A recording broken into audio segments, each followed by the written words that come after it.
Hello, and welcome along to MotoGP in 2024. That's right, we are back with a brand new show for you as well. My name is Jack Appleyard, and we're going to be with you for all 11 team launches before the season finally gets underway on the 9th and 10th of March in Qatar. And what a way to kick things off for you as well.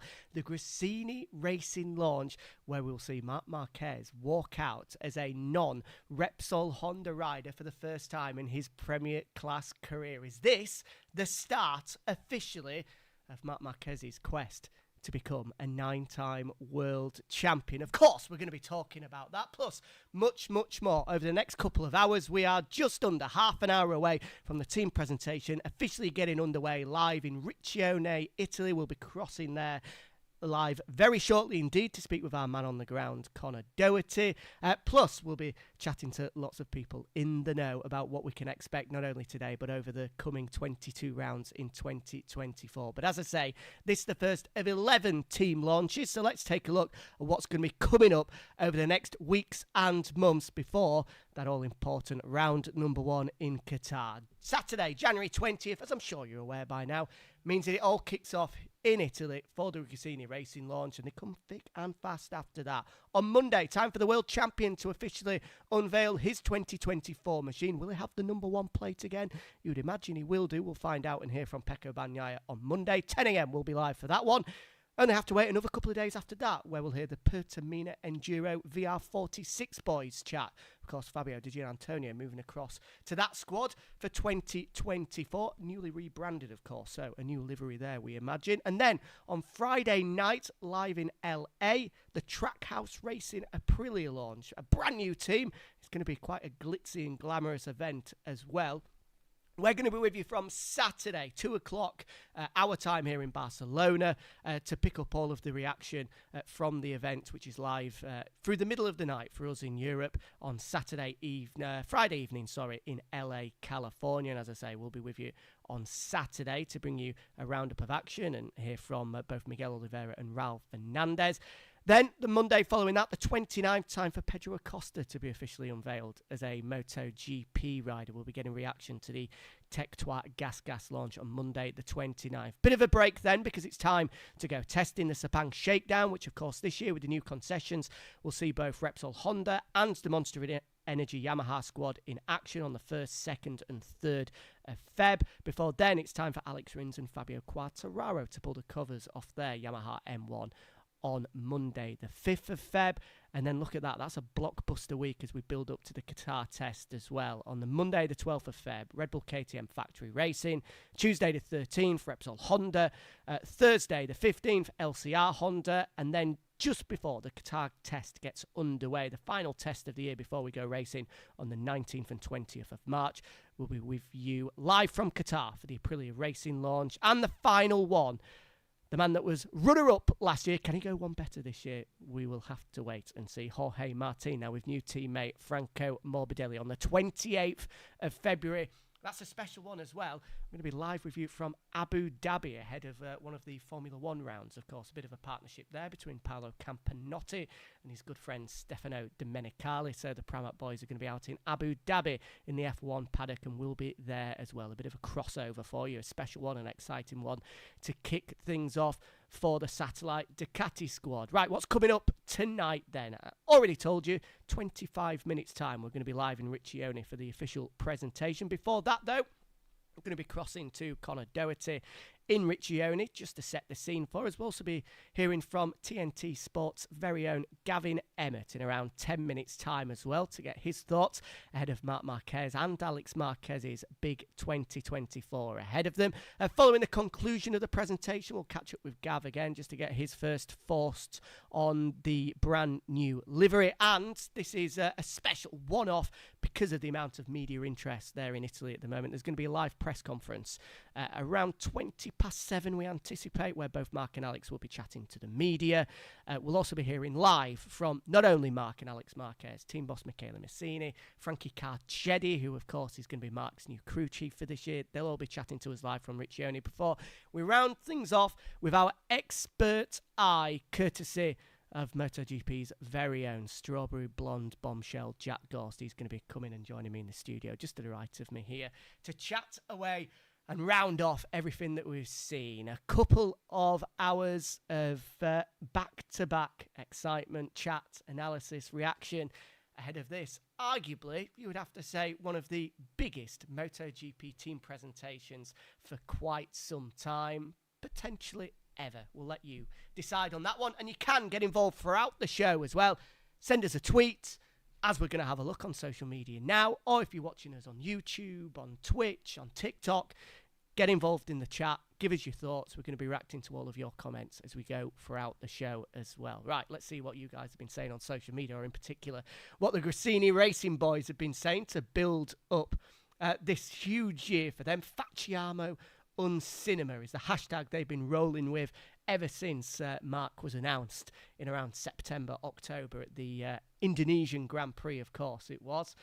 And they've played on that quite nicely. A couple of different movie posters, including this one, which got quite a bit of attention. The King's Speech, of course, having the likes of Marc, Alex and Nadia Padovani, the team principal down there.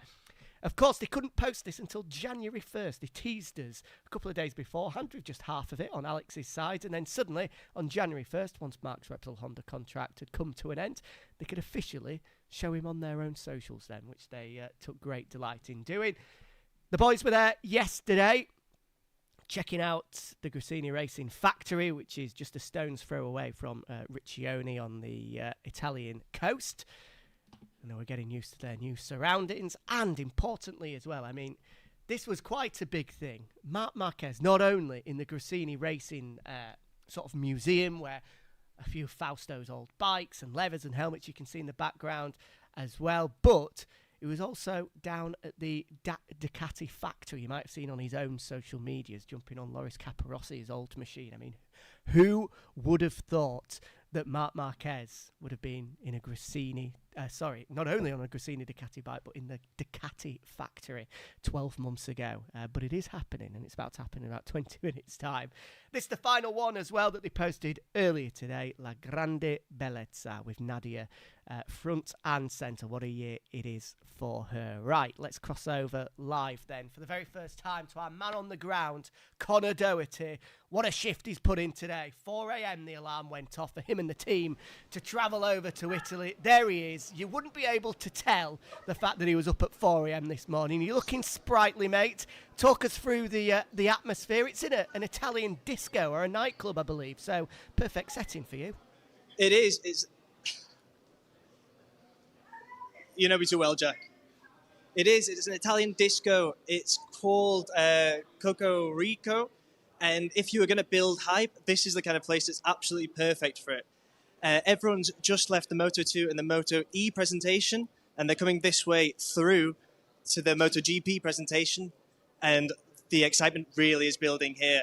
Everyone is dressed phenomenally well. Really, really exciting. It's growing so much. And we'll just come through here and get our first glimpse at exactly what we're going to be seeing later on. So here we are through the curtain, and you can see the party atmosphere right here. It may as well be a techno venue right now. Look at that. That's not bad, Connor. I tell you what. You've got a good gig here. It's not bad at all. To be there until, 8 o'clock tonight? I imagine that they're going to have to do well to chuck you out of there later. Well, we'll see what time it finishes, Jack. Looks good, though. You say everyone's dressed well. You're looking smart yourself. I imagine there's a huge amount of media interest. I was chatting to you earlier and you said you're in the press room. I mean, what kind of media presence is there to see Marc officially unveiled as a Ducati rider for the first time? It's huge. It's amazing. I think there's a reason why there's so much hype here, and it's because Marc Marquez is going to be with his brother announced today, and it's tremendously exciting. I mean, as you're seeing right here, the place is heaving, absolutely heaving. Tony Elias there as well. We've got all the VIPs at the front as well in terms of media presence. Well, again, massive. When we have more information, we'll come back to you, but for right now, we'll have to wait until things really get going. Well, Connor, great to chat to you. Thank you very much as ever. As you say, we'll be back with you around 5 minutes before the presentation gets underway. I'm sure the atmosphere will be ramped up by then. What a setting that is. Coco Rico. A good disco, actually. I don't know why I'm calling it disco. It's a nightclub. I think there's one actually in France. I might have frequented it once or twice before. It's certainly highly recommended. For those of you ever in the Riccione region over the coming years, then make sure you get yourself there. What a great advert that is. So thank you very much to Connor. You can see plenty of people there excited to hear the thoughts of Marc for the very first time. And if you want to see Marc Marquez on a Ducati in the flesh in 2024, then now is your time to get your tickets sorted for MotoGP in 2024. Bigger and better than ever. 22 rounds coming your way from Qatar at the start of March all the way through to Valencia in the back end of November. 22 Grand Prix, 22 sprints as well. There's a link just been posted in the chat now where you can click on and get your tickets. It's not one to be missed. I mean, we're going to chat to Gav in a second. For me personally, I don't think we've ever been making our way into a MotoGP season with this amount of storylines, this amount of coverage, this amount of plots to talk about. So let's chat with Gavin and get his thoughts on it. A man who has been a part of the paddock for a number of years now. Before that, though, we want you to get involved throughout the night as well. And this is a good opportunity. This is the big question on everybody's lips. This is going to be posted in the chat very shortly. Marc Marquez, is he going to be the 2024 MotoGP World Champion? To get involved in the chat, all you need to type is YES if you think he's going to do it, NO if you don't think he's going to do it, or you can just put A or B. Post it in. We're going to give you around 10 minutes. I'll give you a reminder in about 5 minutes' time, and then we'll see the results and see what you guys at home are thinking. Marc Marquez, 2024 MotoGP World Champion, and World Champion for the 9th time in his career. Let's see what the man himself, Gav, thinks of it then. There's no point going in with any niceties. That's not what we're about here. Gav, first of all, thank you very much for joining us. The voice, of course, of TNT Sports, of MotoGP in the UK. Thank you very much for joining us. Is he going to do it then, Gav? What do you think? Marc Marquez, 2024 World Champion? Thanks for throwing me a curveball. Well, I mean, there's no point giving you a warm-up. I mean, there's no... you can't win on that one because you know that he's got every potential, every possibility that he could do it, but you also know that it's a satellite bike, an older bike that he's going to be on. So I am going to sit firmly on the fence. Like yourself, Jack, I'm a good Yorkshireman.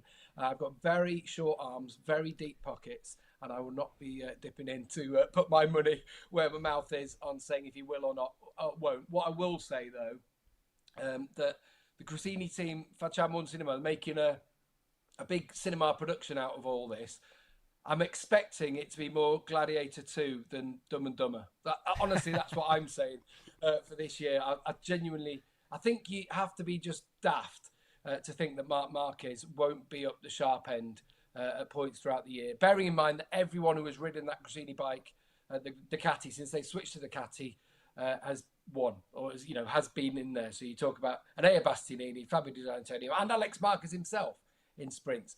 So I think it'd be daft to suggest that he wouldn't be up there. Absolutely. If you're talking Yorkshire, I think Jeffrey Boycott himself would have been proud of that forward defensive there. Great work. But we've just seen the amount of media coverage, media personnel that are there in Italy. This is a huge event. I'm sure there'll be a lot of people at home who, Marc Marquez might not be their cup of tea, but wherever he goes, whatever he says, whatever he does, it certainly gets people talking. Oh, without a doubt. This is my 25th season now of MotoGP, and I have been to millions of team presentations over the years. I can't really think that I've ever seen any more busy. Perhaps some of the Ducati ones up in Madonna di Campiglio, and the journalists like to have a little bit of a skiing break up there at the start of the year. And it's often it was joined with Formula One. But I tell you what, that is a busy. I'm slightly jealous of Connor over there. In that nightclub. I mean, my nightclub days are behind me probably a little bit now. The grey beard gives that away. But yeah, I reckon that'll be a good night later on if the Gresini team are anything to go by. Yeah, me and you both. He's definitely got a good gig there. And then he's off to Madonna on Monday as well. So he's got his skis ready for going down the slopes. I mean, I don't know where I went wrong, that I'm stuck here in Barcelona and he's out there enjoying a disco on a Saturday night and then skiing on a Monday. Something's gone wrong there. It's rough, isn't it? It's rough, Jack, having to live in Barcelona and stick in Barcelona. Someone's freezing up here in Yorkshire. So. Someone's got to do it. As you say, Gav, you've been a part of the MotoGP paddock for a long time. Did you ever see this happening? I know we've had coming up to 6 months now since the news was announced that he was leaving Honda and moving to Gresini. But even still, this is going to be quite the moment for a lot of people, seeing him step out, not in those famous orange colours of Repsol Honda. I saw him moving on. I think most people did. And at times we've, seen maybe he would make the switch to Ducati. You always felt like Ducati had an interest in getting him on their bike. You also felt KTM would be somewhere that would get him in the future. He started, obviously, with KTM back in the day. But to go to a satellite team, I don't think anyone expected that, apart from maybe at a tail end of a career. I definitely don't think it's the tail end of his career at this moment in time. I still think he's got a lot to give. He's proven over the last, he hasn't won, for a few years. He hasn't won for a couple of years since 2021, but he's proven he can win. He's proven over the last year after his operations that he's fully fit once more. And so I still think he has a lot to give in this championship. And I just think you could see it. Was it about Sachsenring? Yeah, you feel that was the turning point. It felt like that, didn't it? All those crashes in that weekend, the body language, you could see it on the way he was riding the bike, some of his gesticulations that he made over that racing weekend there. And you felt then there was a possibility of something dramatic happening. But honestly, until he announced it, until the Gresini team announced it, I wasn't sure. I wasn't sure whether this could happen. Simply, well, one, because of the move that it is and it represents, but also you and I know the contract wranglings that must have been going on behind the scenes to separate himself from the contract and all the sponsors and everything are just huge. So, some lawyers will have done well out of this. Yeah, absolutely. And I think his new manager, Jimmy Martinez, who, of course, is looking after Alex as well, not a bad time to have come in and signed a new year. Just very, very quickly, it'd be remiss of me not to talk about Alex as well. Big year coming up for him. Second on the Ducati. He's, of course, got his brother as his teammate now, as he did do before, but only for one round in 2020. What can Alex do this year? Because, of course, a lot of people are talking about Marc, but you do feel after the progress he made throughout 2023, he can play a part next year or this year. Let's not forget, right? Alex Marquez, apart from winning 2 sprint races last season, was on the podium in regular races a couple of times too. He is a world champion twice in Moto2 and before that in Moto3. So he's been there and done that. And he's always been a slow burner. It took him 5 years to do the business in Moto2. And he's been a slow burner. He was on the podium in his first year on the Honda, let's not forget, in 2020 as well. So he, has huge amounts of talent, a bike that works. He's got knowledge of the team, knowledge of the bike. Whether he can mount a championship challenge, I doubt. But will he be in the mix? I think so. I think, when every Ducati rider last year was performing and scoring podiums and all winning, apart from Luca Marini in one way or another in sprints or in races, then I think you have to think that he's going to be there, bar your KTMs and Aprilias making that step forward and robbing of those top positions. Absolutely. It's fascinating anyway. We're looking forward to chatting to you throughout the season and getting your thoughts on it. Gav, thanks for joining us. For now, we'll catch up with you once the presentation is done to get your thoughts on that brand new livery. We'll speak to you then. Cheers, Jack. See you in a second. Looking forward to it. Chat to you in a bit. Right, let's get to the results of this poll then. The big question that we put to you, Marc Marquez, world champion in 2024. Let's find out what you guys said. Yes or no? Look at that. 84% of you. I think we can put that down as a landslide win, thinking that Marc is going to do the business in 2024. Well, I thought it might just go in Marc's favour, but by that much, dearie me, 84% saying that Marc is going to be world champion in 2024. If you agree with that, Put in the comments. Let us know exactly why you think he's going to be. And that 16% of you that are screaming at your TV screens now, no doubt, saying he's not going to do it, then tell us why. Tell us why. Right, next up, this one to get you involved in as well, a quiz question. And once again, you can get in touch with us in the chat, whether it be YouTube, Twitch, TikTok, whatever you want. Tissot Sprints, of course, introduced for the very first time in 2023. Alex Marquez won how many of them? 0, 1, 2, or 3? All you need to do, put in the chat A, B, C, or D. 0, 1, 2, or 3. We'll be showing you the answer to that one very, very soon indeed. But no cheating. Don't go on MotoGP.com. That's unfair. Put your phone away. Make sure you do it fair and square. Right, okay. We are just over 5 minutes away from this Gresini presentation officially getting underway. So let's cross back across live to Riccione to hear from our man on the ground, Connor Doherty. Connor, I tell you what, it's been ramped up. I thought it would do. The music is going on in the background. Talk us through it. How are we looking 5 minutes out? 5 minutes out, Jack, the excitement is palpable here. Everyone is taking their seats. The clock is counting down before we get our first glimpse of the Gresini Racing MotoGP team. And as you can see, everyone is ready, everyone is waiting, and it's tremendously exciting. We're going to have to go back to you quickly because we're going to have to stop recording here as they get the presentation underway. So back to you, Jack. Short but sweet, but thank you. Yeah, business to attend to there. I hope you've got your seat. It does look a bit full, Connor. So if you do need to elbow someone out the way, then make sure you do. You need to have a front row spot for that. Right, okay, so as Connor said, we are very, very close indeed to seeing the 73 and the 93 on the front of that Gresini racing machine. So don't go anywhere. Thank you very much for joining us for the first time. And as I said, plenty of ways to get in touch, whether it be on Twitter, Instagram, Twitch, YouTube, TikTok as well. We're across all of them. Make sure you put your comments in. And we showed you that quiz question. Tissot Sprint victories in 2023. It was 2 for Alex Marquez, which you all got right, or 60% of you did anyway.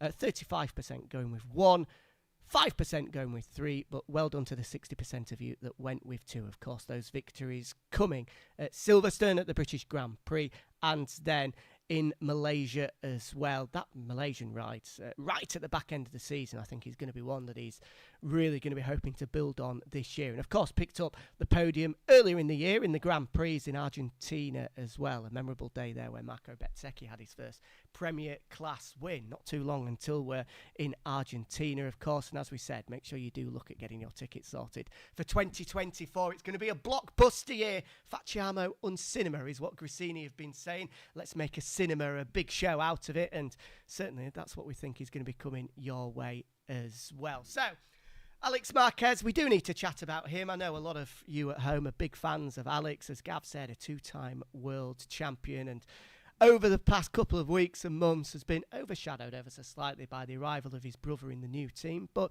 you do feel as though, as Gav was saying, a big opportunity for him this year is going to be sticking with his same crew chief that he worked with last year, that he really formed a good relationship with, and with the same crew that he had to step into. And that's going to be something that we have to keep our eye on for Marc Marquez, of course, because after 11 years working with Santi Hernandez, he now has to build that relationship with Frankie Carcetti and a number of brand new personnel. Only one man made the step across from the Repsol Honda squad, almost as a gesture, I think, from HRC and from Gresini, just so he has a familiar face to look up and see, which is more important than you would think. These live pictures then from Riccione, absolutely packed to the rafters there as we get ready for the big one. Gresini Racing have had a busy day. They've already launched their Moto E and Moto 2 projects. In terms of Moto 2 and Moto GP, it's an all-Spanish lineup. Manu Gonzalez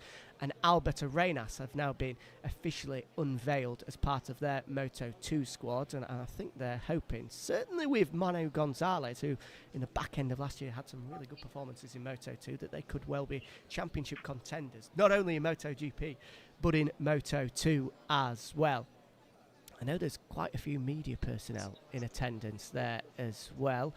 And as I said, that live press conference will be coming our way once this presentation is done. And that's going to be well worth listening to, because this is going to be the very first time that Marc Marquez has been able to speak at length about this move to Ducati. His contract with Honda ran up to the final day of 2023. He wasn't able to speak at the Valencia test, and when the announcement was made, he had to be very careful in terms of what he said. But this, the first opportunity for him to be able to speak at length about what happened. He did do an event in Madrid with his partners, Estrella Galicia, alongside Alex, around a week or so ago. Some interesting comments coming out of that, but this is going to be the big one anyway, for him to finally sort of detail his excitement, what he thinks of the Ducati.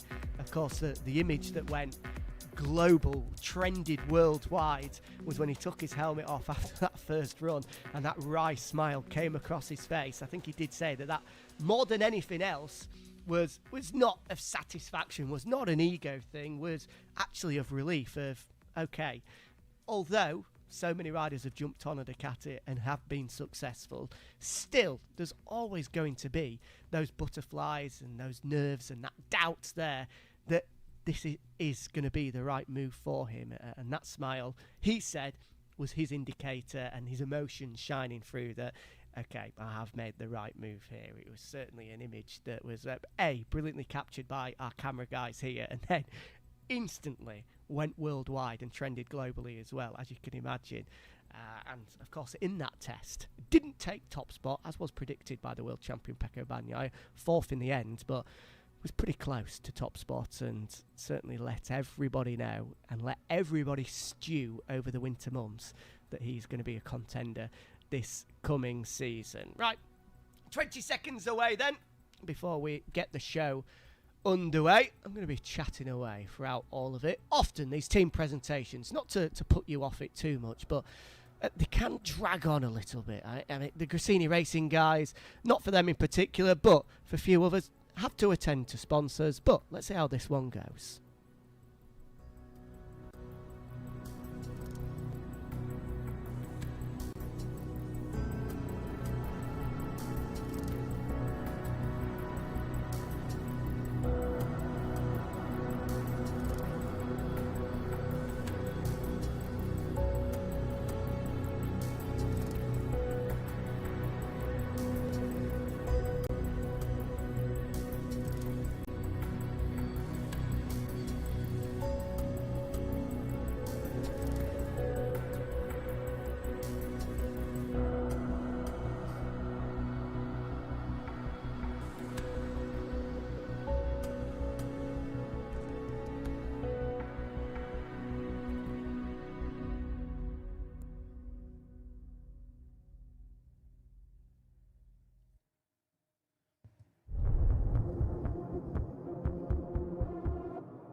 Good evening. Welcome. I'm sorry that we have to bring down the music, but Nadia Padovani Gresini, the owner, wanted a rock day. She wants this season to be rock. So she will tell us why she chose this place. There are so many of you, and even more people following live. We are now live on YouTube in all the languages of the world, in MotoGP world, and also on Sky Sport. For a great evening, first step towards 2024. Already called her on stage. Once more, a big round of applause to Nadia Padovani Gresini.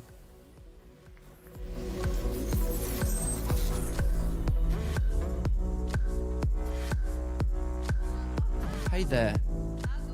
Hello everyone. Welcome. How can you keep seated? Why have you chosen Riccione Cocorico? Because this is a historic disco where I used to come when I was 20 years old to dance. So, an amazing location. Moto E, Moto 2. Now we are stepping up to the premier competition, MotoGP. Everything we've told to ourselves, and we will step up in this season, which is about to start. Can you send your greetings? Can you tell us what you're going to see starting from March, the pilots that you brought together for 2024 in MotoGP? Well, this year is a wonderful year, I would say. We already won as a team because an independent team with an 8th-time world champion. We will have 10 world championship won in our team. So this is crazy. We would have never imagined that we got to do such an important thing. 10 world champions, 5 pilots out of 6 have been world champions. We would have never imagined to an 8th-time world champion.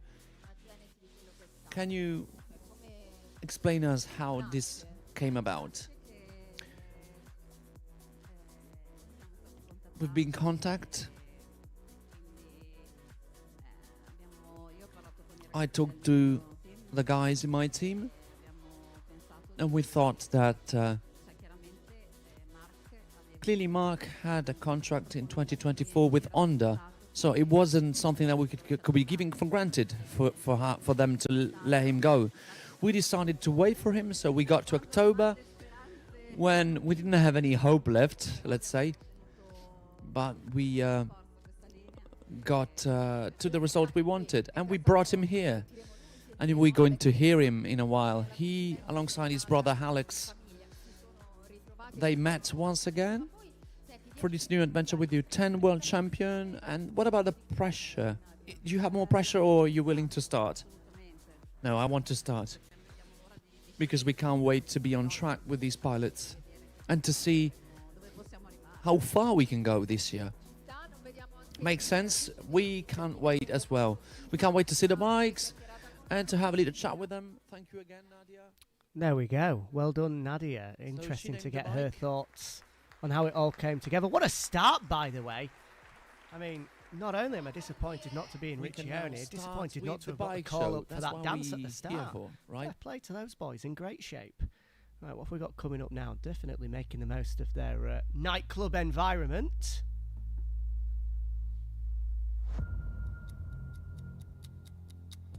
Is this going to be the big moment? Are they going to it straight away? I think they might just tease us for a second and keep it going.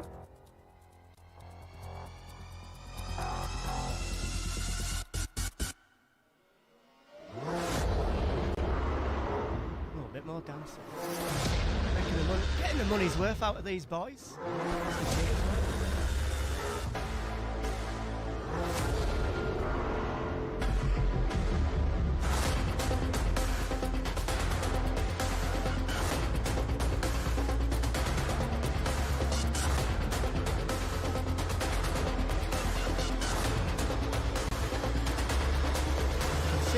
Our first glimpses of the livery there, the 93 on the front, that bike to the right, 73 to the left. Early thoughts are, there we go, that is the livery. Maybe not the biggest change we've seen from year to year. Looks fairly similar to what we had last year. Maybe a few details here on there. once we finish with the acrobatics, the dancing, and I'm sure we'll get a closer look at the livery in its full.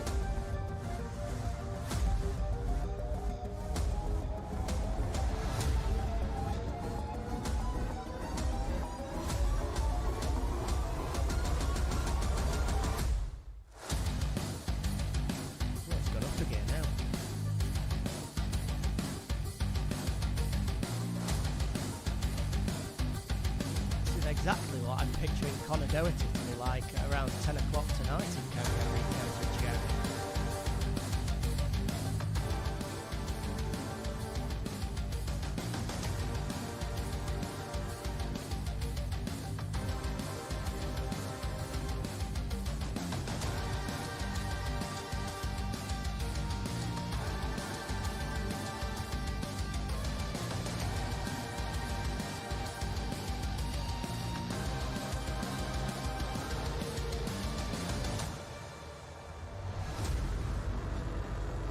Well done.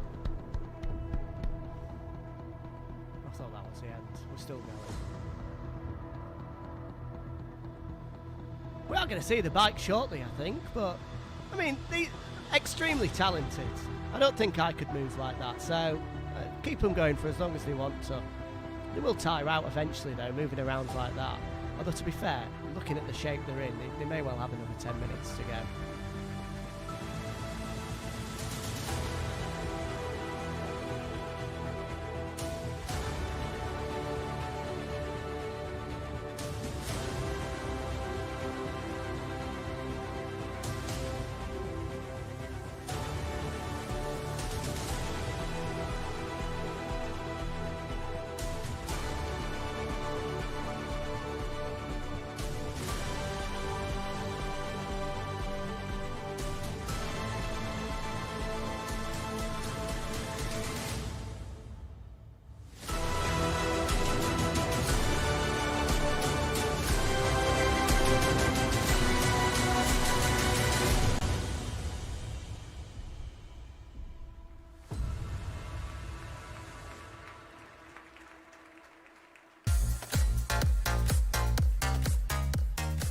There we go then.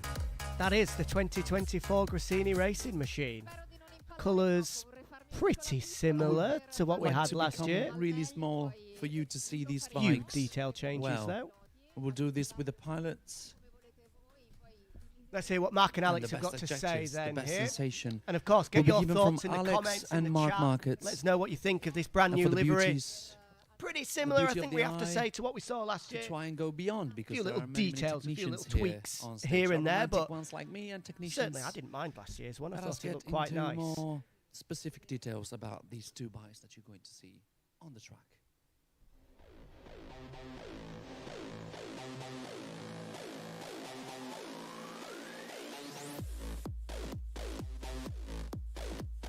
I think Alex's number there as well, a little bit different this year. Maybe it's that darker blue potentially. Certainly Marc has had a bit of a rebrand as well. We saw that in the Valencia test when he had the bike kitted out with these sort of new fonts, new sort of logo system that he's using this year. A bit of a rebrand for him and Alex, of course, part of the same management company. He's gone down the same line as well. I think the rear tail unit, and they had more blocks of red, I think, last year, whereas this year it looks as though it's a bit more fragmented, but certainly the colour scheme very, very similar. A few sponsor changes as well.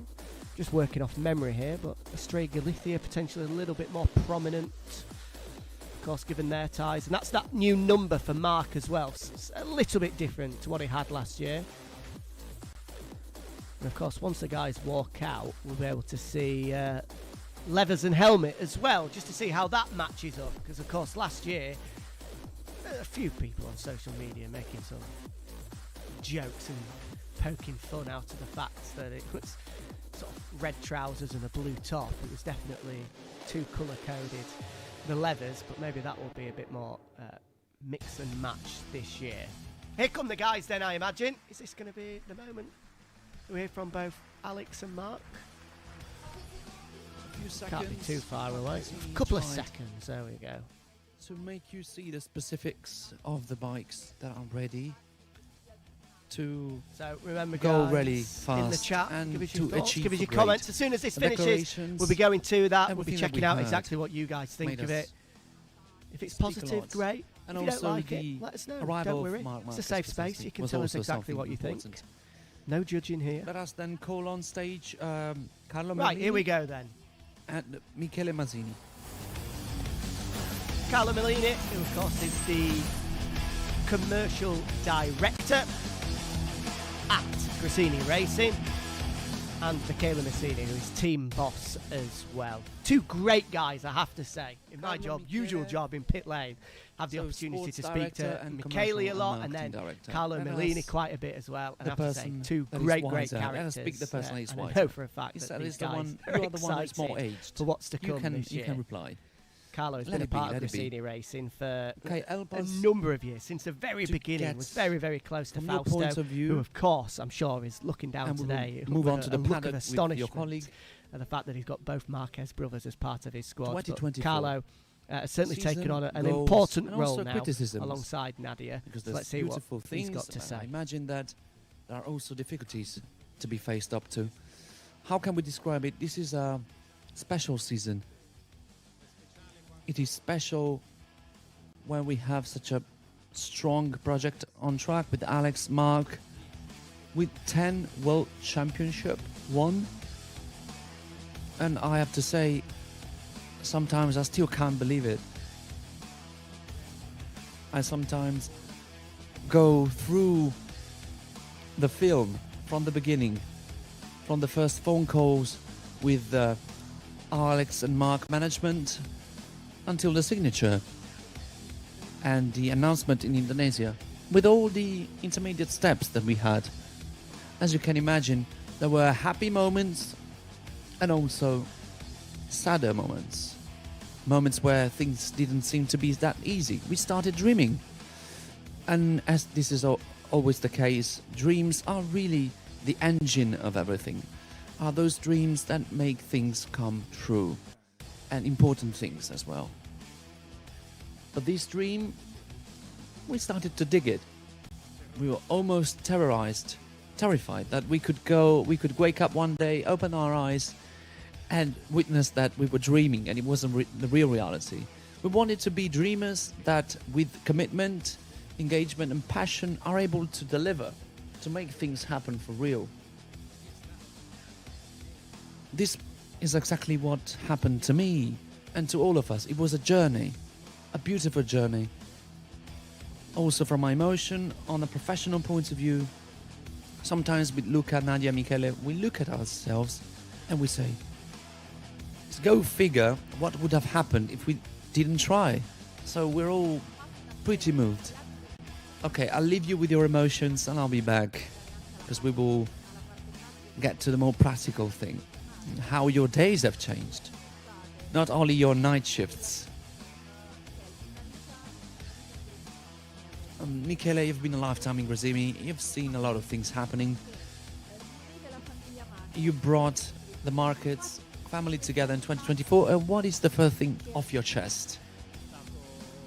Well, the first thing I thought is it was a dream inside our own dream, because I think that never like this year we will have the ingredients to do well. But all this has to be done. It's an empty book that we have to write. We have to keep on improving and believing in the process.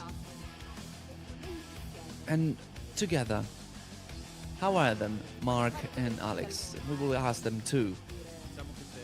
Let's say that there's a great energy. We could see it. A thoughtlessness, a willingness to show and to improve and to work hard. And I think that we can really be proud to live with them and witness with them such a beautiful moment. We need a round of applause here.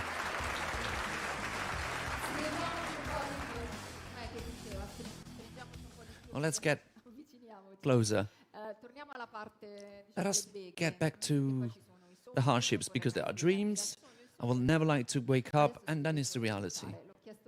I asked Nadia beforehand, how did you got here?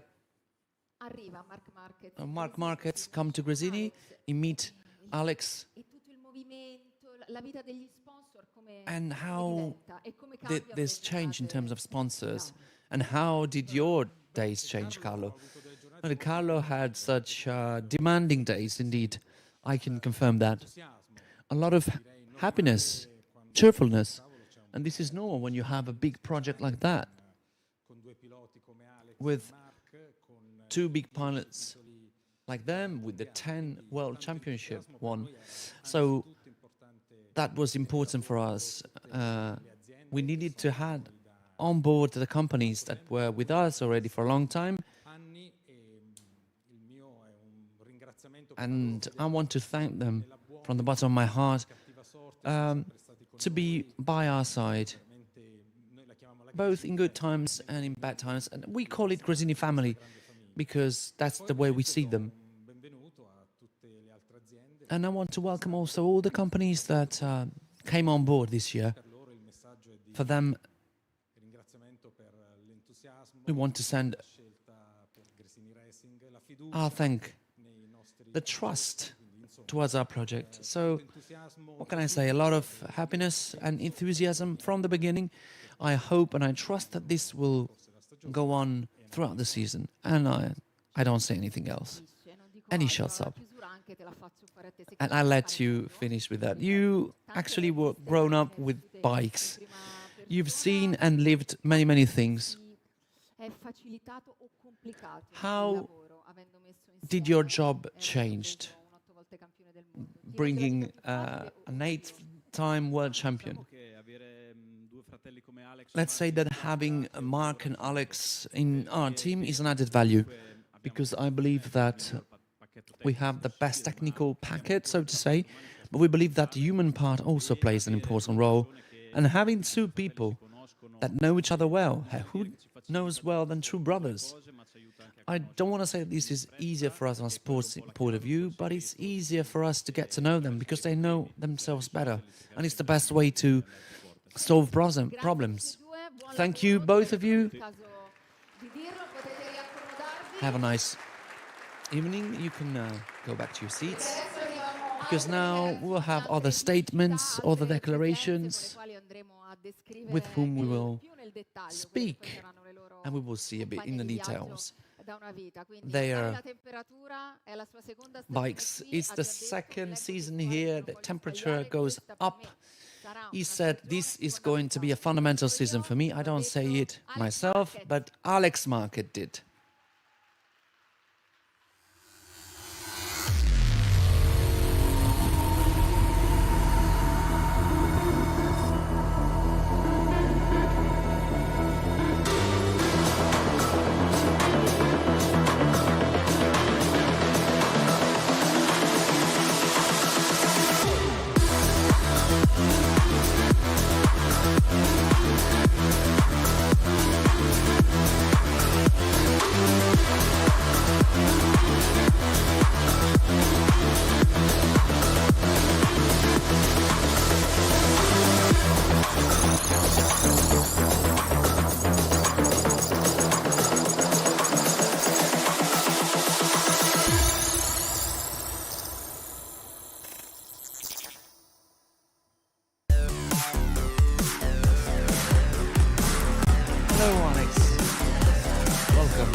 Hello everyone. Hello Alex.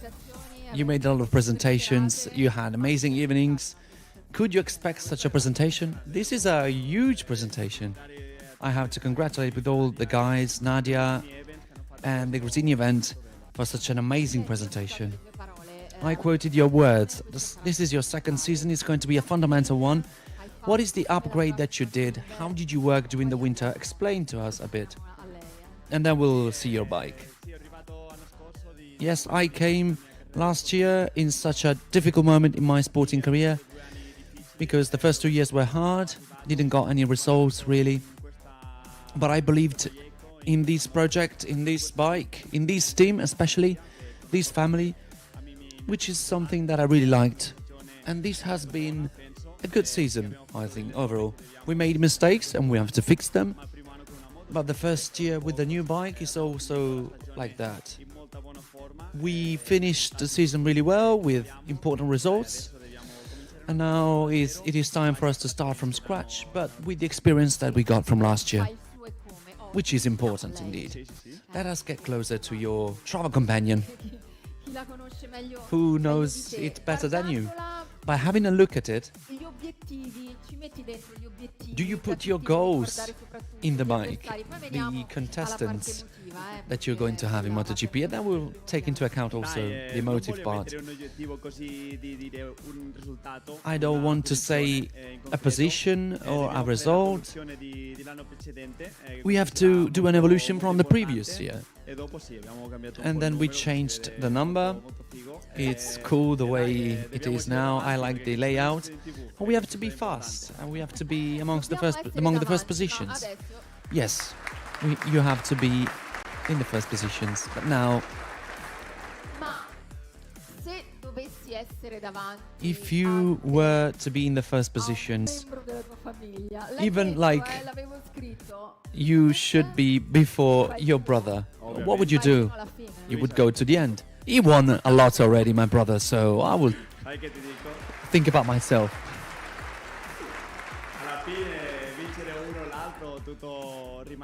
In the end, it's home, whether I win or he wins. But if I can be before him, it's better. So you mean at home they're going to be celebrating? Yes. So last year you got back to winning ways. I do understand that it's hard to do predictions and goals. Would you be happy, for example, so 2-time champion, Moto2, Moto3, where would you like to be at the end of the year? Which position? It's not easy to say this before starting off. A specific position is not easy to find. But I would like to have a year where I focus race by race. And I have to be aware of my possibility every track. And I'm sure that I will get to a point of the season where I can understand, okay, I can do that. But winning the first race in MotoGP is definitely a goal. We did it last year, but we have to continue to grow with Gresini and Ducati. Yes, we have to step up as an objective goal. Let us talk about the emotions. We heard from Carlo, Nadia and Michele the announcements also from our side. We were kind of shocked. The sporting world was kind of shocked. So a world champion coming to Gresini. But Alex, what were your first advice that you give to Marc? As a brother, or you gave them as a pilot? Yeah, of course, he asked me. But what I told him was from a brother, because I know what he's been through over these last 4 years. From starting from 2020, I knew that what he needed, because I know him so well, I talked to him as a brother, not as a pilot at Ducati Gresini, and then he chose. And it's a dream for me, sharing a team with him. We did it once already, but for a little time. I'm sure that this year is going to be different. Having a strong team member can help me also. I can help also the team to get to the next step that we want to do. The upgrade that we were talking about, yes, I will talk him too. How many times have you argued already? No, we haven't argued. I'm the, let's say, the one that's been here for so long, and he just got here. So far, so good. So far, I want something. So I decided which side of the box, because he wanted to go on the right, and I said, no, you go on the left because you're the second one. Yeah, because one of the main conversation is like, who is going on the right side of the box? Nadia said, he's the second, he goes on the left. I will try to hear what your brother says. He won't be honest. Thank you, Alex. Best of luck. Thank you.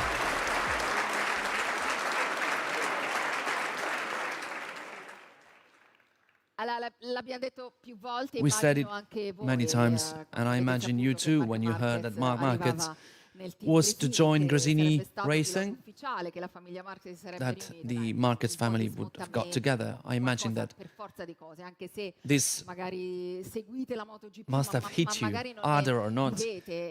Also for those who just follow MotoGP and don't live on it. I think the level is going up again because we have here an eighth, a pilot that has been 8 times world champion. The name said itself. Ladies and gentlemen, Marc Marquez.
Welcome.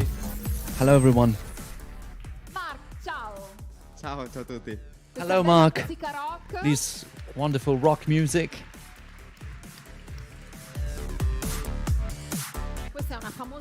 This is a famous disco. Ready to dance later on. First and foremost, how are you? I'm well and very happy to be here with all of you. To be fair, it's quite a strange feeling. A lot of years with a team, but this is a beautiful challenge. We spent a good day at Gresini headquarters yesterday. I'm really happy.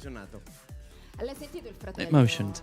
Have you heard your brother? Yes, I heard everything. Are you ready to leave the right side of the box? It's all a strategy. Yes, I saw that he finished the year well, then he's calm. Then when he's sleeping, I'm gonna swap places. Of course, he knows the bike. Come over here, let's have a look at your new travel companion. Tell us a bit to find objectives. Did you like it? How did you feel it? Did you have that instant connection?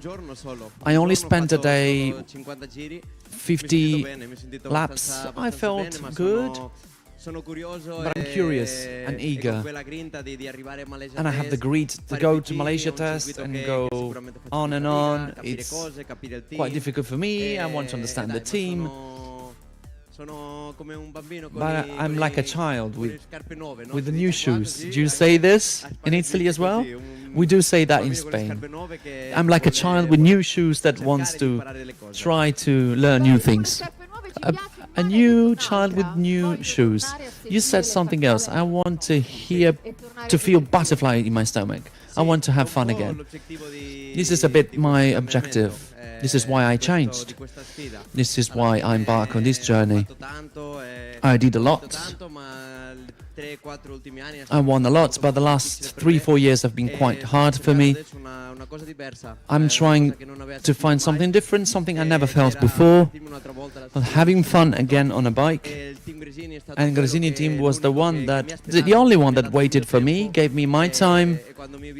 And when they saw that I was ready, they brought me in. So it's a difficult challenge for me, but really beautiful for the Gresini family.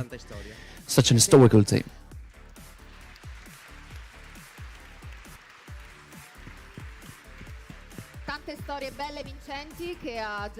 Such a beautiful story that the team wrote, and they want to keep on doing this with you guys.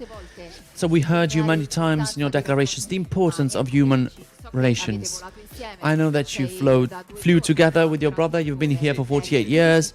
Can you tell me what happened? What did you see? Nadia, the first things that they told you. yeah, it's completely different thing than what I was used to. I went to the Ducati headquarters, then we to Gresini headquarters, we had dinner together, we played paddle. I'm not able to play paddle, but that's another color of fishes. I'm kind of locked in my neck. No, Alex was with Michele, because they're used to it. They're the losers one. They're getting used to the fact that they're the loser ones.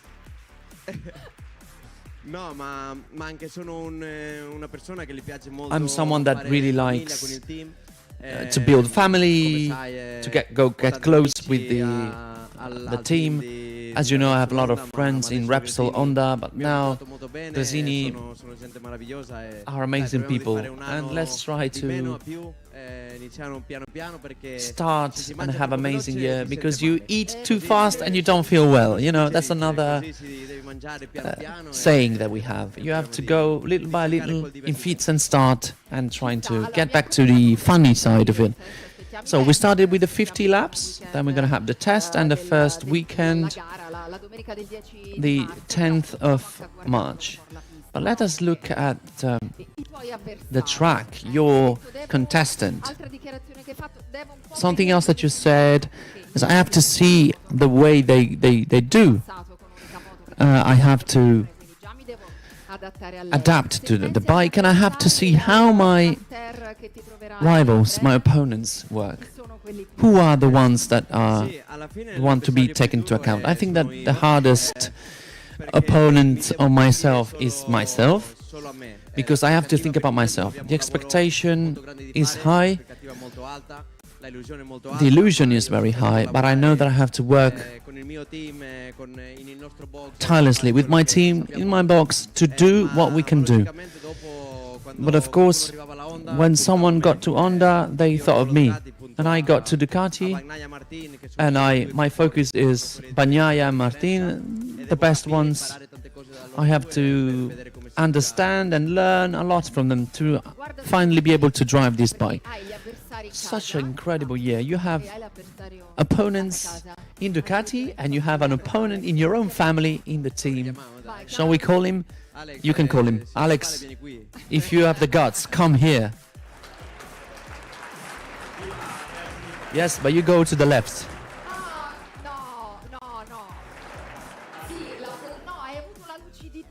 You have the lucidity to place him on the left. We're not in the box. Yeah, I mean, because his bike is over there.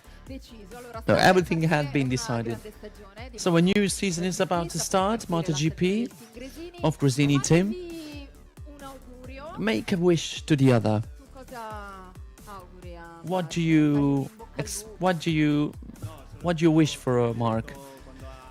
As I said to him when he decided to come to Gresini, he has to have fun again on the bike.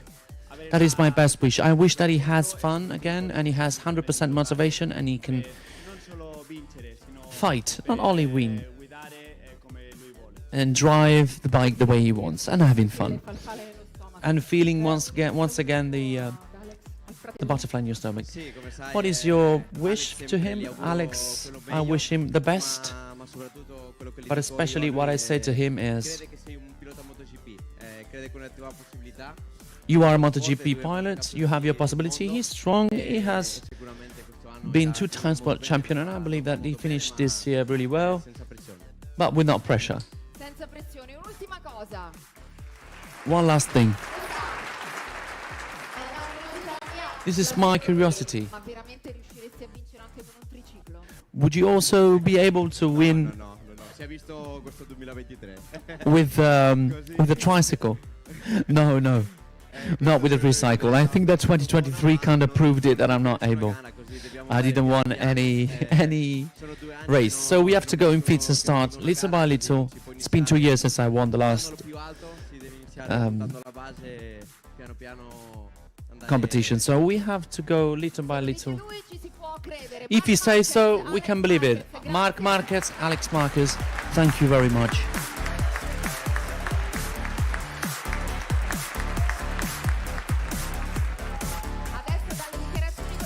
Now from declaration we have to get to more details. Thank you very much, guys. And I thank you all for having joined this. And let us see in the test and with the season starting in March. Enjoy your MotoGP, enjoy your competition.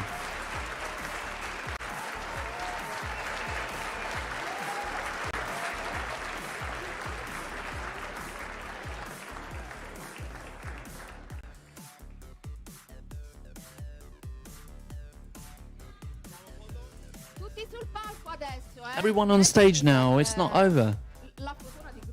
We have the big photo. Yeah, everyone on stage, please. No, per oggi sono finite.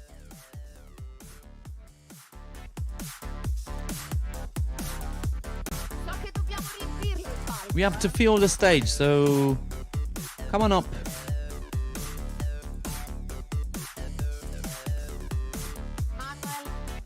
Manuel, come on.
Well, there we go then. Officially underway is Marc Marquez and Alex Marquez's 2024 MotoGP World Championship campaign. That was a pretty good launch, that actually. Bit of dancing here and there, lots of bright lights, lots of music, certainly offering the energy that we would have been hoping for and expecting for the start of a huge season for Gresini Racing. Right, okay, this is a big question. New poll for you to get involved in at home. Do you like the new livery for Gresini Racing? Yes or no? Let us know in the comments. Let us know in the chat below to give us your thoughts on that brand new livery. I have to say, it's not that different, is it? It looks pretty similar to what we saw in 2023.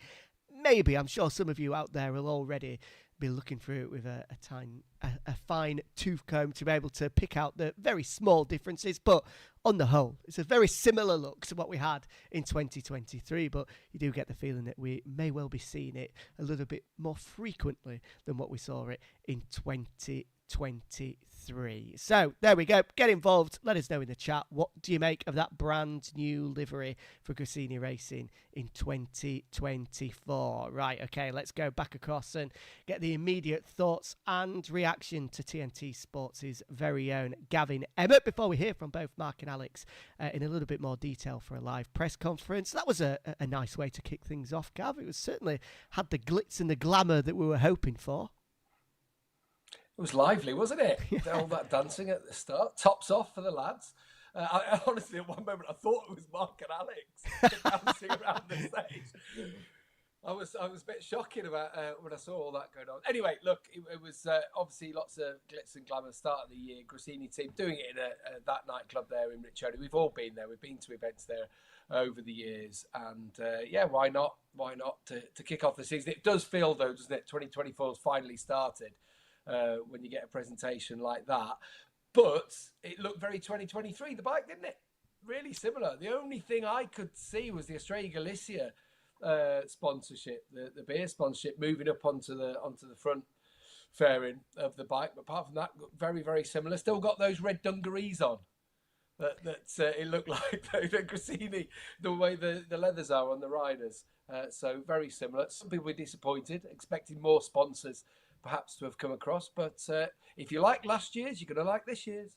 Yeah, absolutely. I think a lot of us were maybe thinking that Red Bull, of course, who have a huge partnership and sponsorship with both Marc and Alex, maybe a little bit more prominent, but we can see them just on the helmet. We can see the bike here in a little bit more detail. In terms of what both guys had to say, if this is your first team presentation, then don't be expecting the riders to be coming out with huge statements. That's never the case. But a couple of things from Marc in particular. It was interesting that he pinpointed both Pecco and Jorge and how exciting he is to look at their data, analyse their data and use them to get better.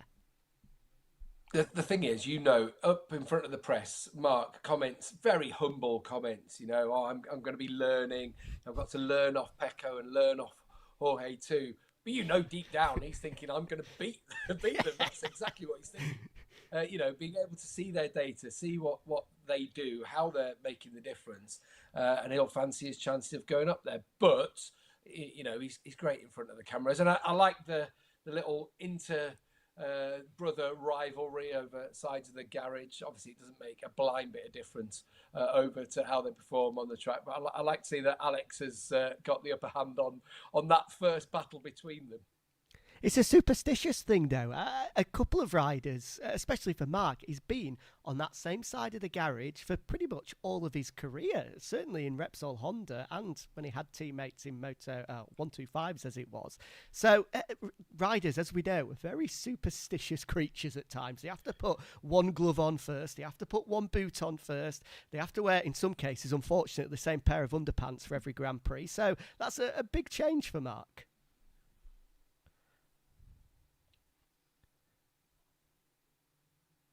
Oh, just looks as though we've lost Gav for a second, so hopefully we'll get back with him in a minute. As you can see there, that brand new livery being shown in all of its glory there. The poll, of course, still ongoing as well. Let us know your thoughts and all of the comments. You can get in touch on Twitter, on Instagram, TikTok, YouTube, whatever it may be. However you're joining us, do give us your thoughts on what you made of the launch and that brand new livery as well. But yeah, as we're saying, we didn't hear what Gav had to say, but riders are very superstitious creatures. They do like to have the same routine, and for Marc to switch across to the other side of the box, I'm sure will take a little bit of getting used to at first, especially when he walks into the garage. Yeah, just to follow up on that, the riders, they're peculiar at times, and they like to have their routine.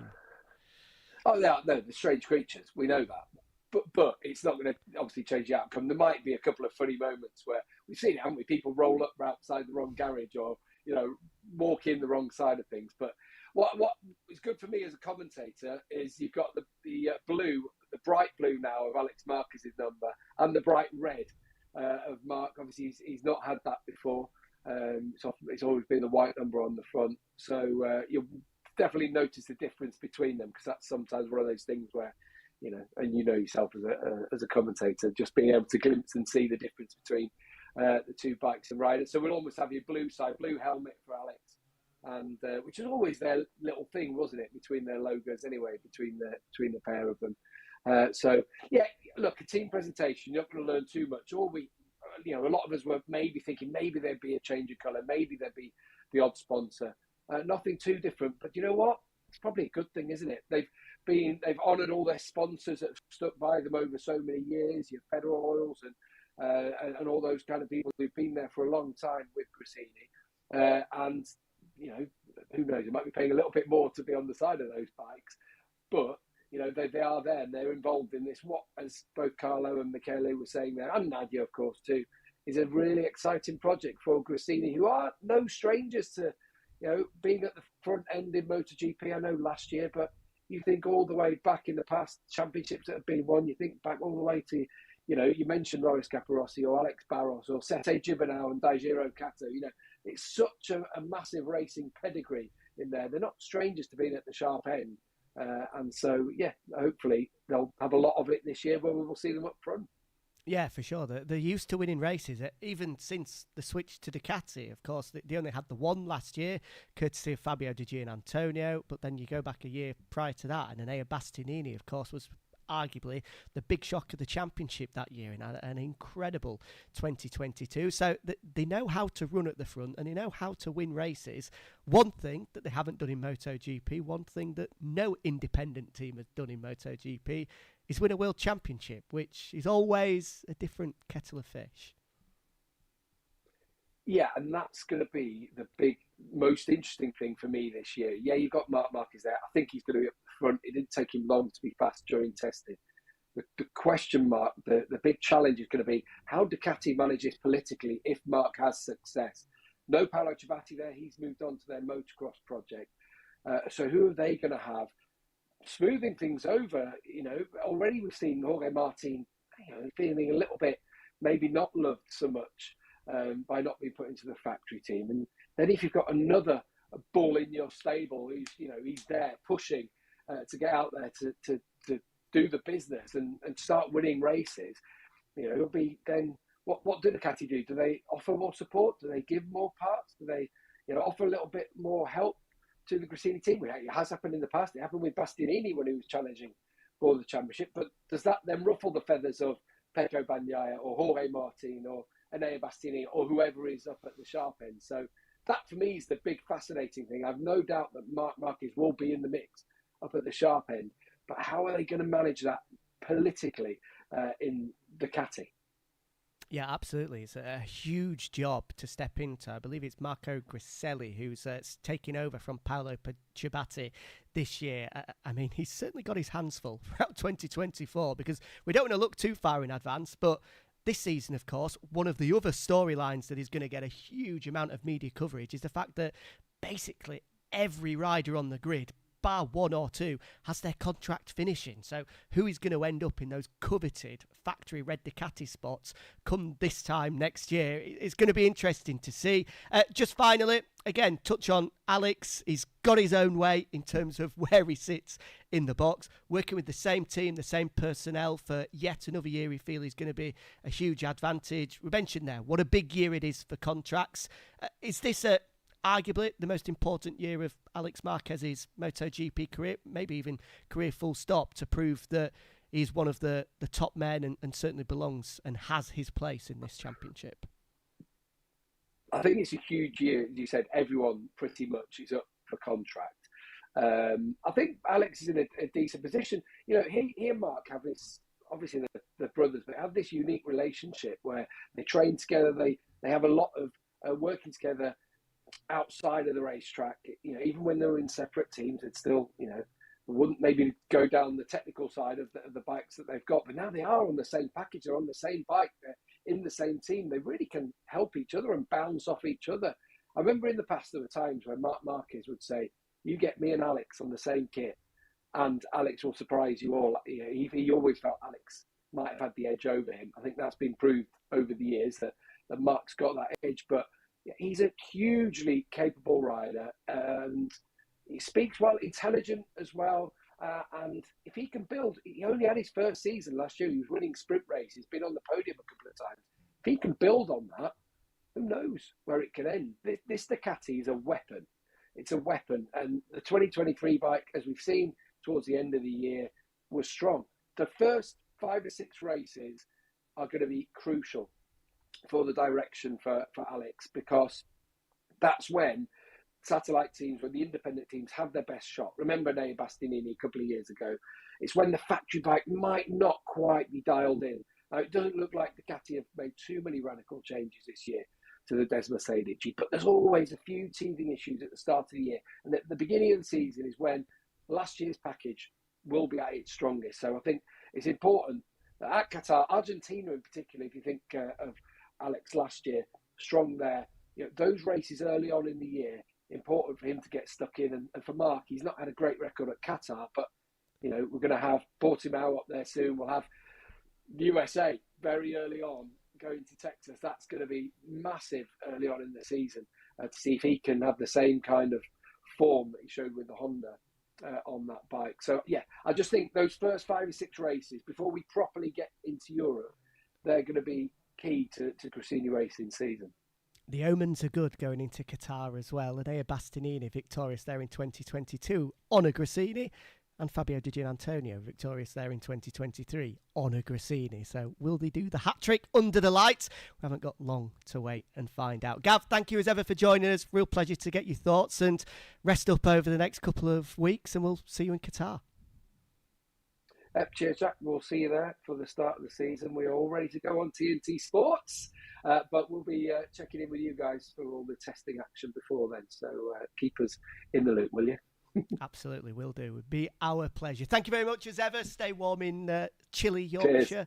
Give my best to Mum and Dad there as well in Yorkshire, of course. I mean, I might be biased, but for me, one of the greatest places on earth. God's country, as they like to call it. Right, okay, enough of that. Let's talk the new Gresini livery. We told you to give us your thoughts, and this is what you make then of it. And good news, it may well not be that dissimilar, but clearly it was a fan favourite last year, and it's going to be a fan favourite this year as well. 77% of you saying that you're big fans of this brand new Gresini livery. 23% not too happy, but don't worry. Maybe it may well change as we go throughout the year. Who knows? If we see the likes of Marc and Alex Marquez up at the front, there could well be a few sponsors out there that want to throw some money at it and have their name plastered all over the bike, and could result in a few changes or so. So, very shortly, we'll be heading back across to Riccione to be able to hear from both Marc and Alex as they speak to the media for the first time. As Connor earlier on told us, a big media presence there. I know the regulars that we see in the MotoGP Media Centre wherever we go around the world have made the trip across for this one to get the thoughts of Marc for the very first time. Before that, though, let's see what you guys have been saying. So, this one comes from Ian. Should have had Marc and Alex doing the dancing. I mean, and Gav said the same, and do you know what? I thought it as well. When they first came out, tops off, I thought it was going to be the pair of them. But, I mean, we have to say, round of applause. Well done to those dancers. An incredible job they did. Really got the energy going. Voxy saying, such a nice looking bike. King Marc is back, DCF says. Well, we don't know that for sure yet until we get to Qatar. John is looking forward to Sepang and Qatar to see the bikes in action for the very first time. Of course, testing coming your way from the start of February. The Sepang Shakedown will be bringing you plenty of analysis and reaction from the Shakedown, where both Yamaha and Honda will be in action. And then a couple of days later, when we see 3 days of testing, before then, middle of Feb, we'll be in Qatar for that one. Matt, the mad botanist, is a big fan as well. In fact, go back. What did Matt say? I didn't have a chance to read that one. The mad botanist. I wonder why he is a mad botanist. Please let us know. Clinter sending plenty of love the way of both Marc and Alex. Here's Marc. Oh, Matt, sorry, the mad botanist again. I like the navy under the arms. There we go. Well done, Matt.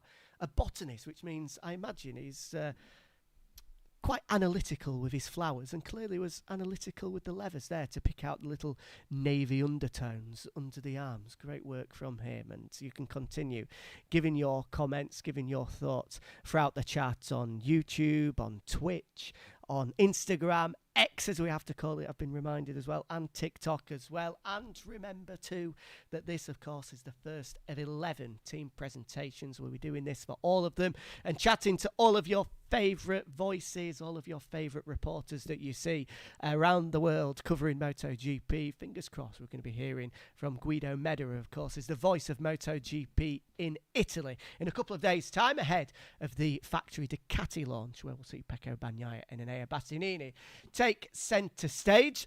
But whilst we wait for the team presentation, let's take a look at some of the videos that were trending worldwide. The last time we saw bikes in action at the Valencia test at the back end of November. This, of course, was the first couple of laps for Marc Marquez aboard that GP23.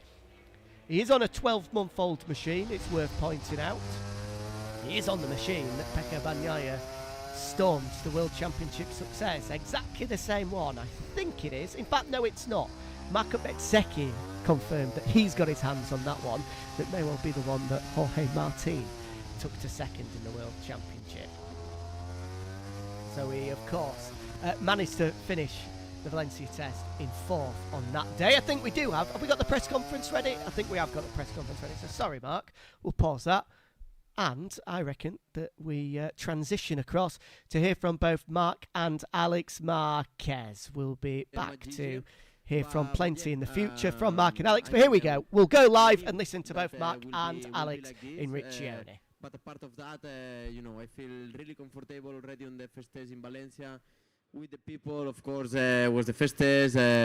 One day, a lot of expectation and everybody nervous, but already yesterday and these days we spend time with the team, and yeah, will be not a big problem for the performance on the racetrack. Hi, Marc. Dimitris Diatsidis from Greek TV and MotoGP magazine. Question for you and also for another for Alex. For the expectations from us and everybody in the world are very, very high. Just a few minutes ago, you said that you will start slowly. Is that a kind of a strategy, or because we saw that in Valencia that you were fast? We know who you are. You know better who you are. And obviously you liked the bike. You don't feel that you can win from the first day. And the question for Alex. Alex, do you think that you will be in front of Marc if he starts the way he's telling, with low expectations and slowly to learn the bike? I mean, one thing is expectations, the other thing is the approach. I mean, of course, my approach is try to be fast on the racetrack, and if I can be 1/10 faster in the first test, I will try to do. But the other thing is expectations versus reality. Of course, expectations are super high from the people, but as I say on the scenario, my work is try to forget about all these expectations, try to work in my garage because I need to be calm, especially on the beginning. Calm doesn't mean to don't be fast. Of course I will try and I would like to be fast, but I cannot pretend to fight for the victory from the beginning, because last 4 years were a nightmare for me. In last 2 years I was not able to win a race, and especially because I arrived to a bike that especially two riders, that is Bagnaia and Martin, spend many years with this bike and win many races and championships. So they are super fast, and they will have the 2024 bike, the same bike. We can say they have the same bike, but you arrive there and you cannot pretend to be on the same level, or will be not the normal thing to be on the same level straight away with them. If he's with that approach that he say it, that I'm sure that he will be like that. I expect to be in front, but just not in that point that he will approach more in calm. You know, it's Marc, he's my brother, but also I want to be really fast and be there. So for me, as I said, it's really important to have a teammate like him. I can learn a lot. And especially this year, that is my second year with the bike, so it's his first one, so we'll be quite equally in that moment. So to take profit about that and to be in the next level will be important. But as Marc said, the approach can be a good one on mentality side. But if you are fast, he will be in the same strategy or same depth. So he really smart, and he knows how he need to, especially in a championship of 22 races, how to approach a championship like that, and in a first year with this bike. Hi, good evening. Tammy from Sport 5. I have a question for each. Alex, you kept saying that there's a lot of good things about having Marc, because a strong teammate pushes you. Can you tell us also the downside of having him next to you in a garage? And Marc, you had a very special relationship with your team, and it felt like they were reading you. You didn't have to do too much. How long do you think it will take you to have a similar type of relationship with your crew chief? Thank you. I mean, yeah, really good things, as I said, and you know, it's your brother, so you have confidence to ask many things to him and all everything. The dark side of all of that is the expectations of the team and of the people. You know, we were really calm on the box and on the tracks, with no people in front of the tracks and all that. But for the team also it's important to have that expectation from the people, for the sponsors and all that. So it's the more difficult side, but I think we can approach it and control in a really good way. Yeah, as I say, I mean, my team, to create the same atmosphere will be impossible because it's atmosphere created by 13 years.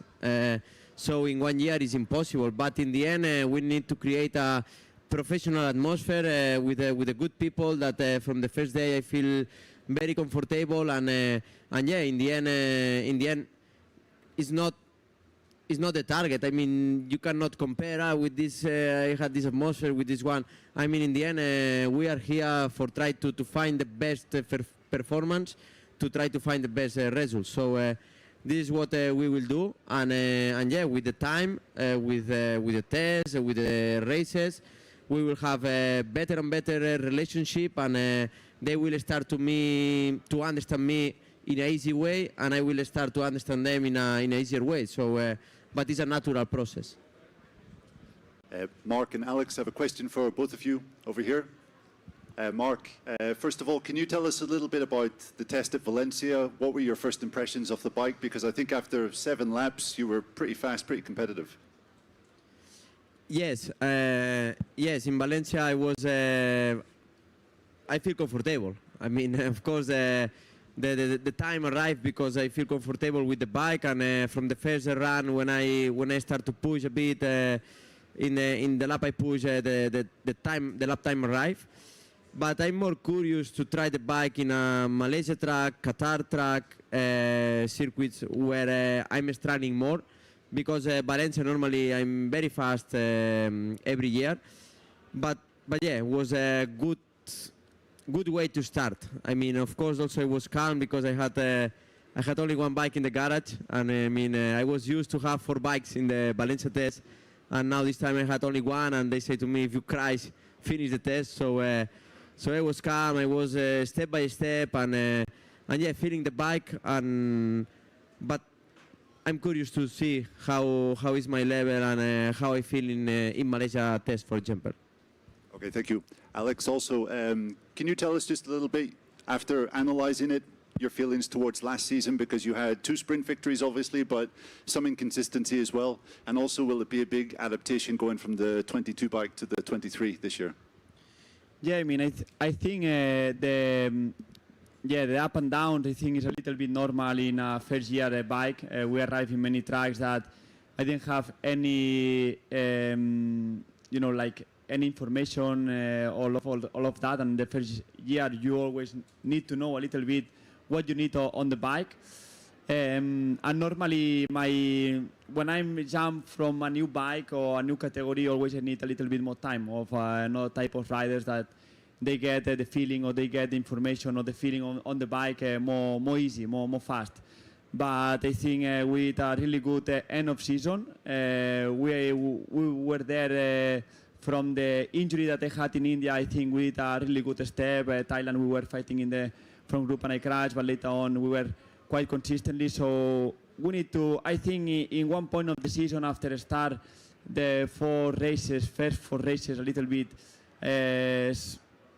so yeah, until Jerez, the expectations were increasing too fast. I mean, we were fastest as what we expected in the beginning of the season.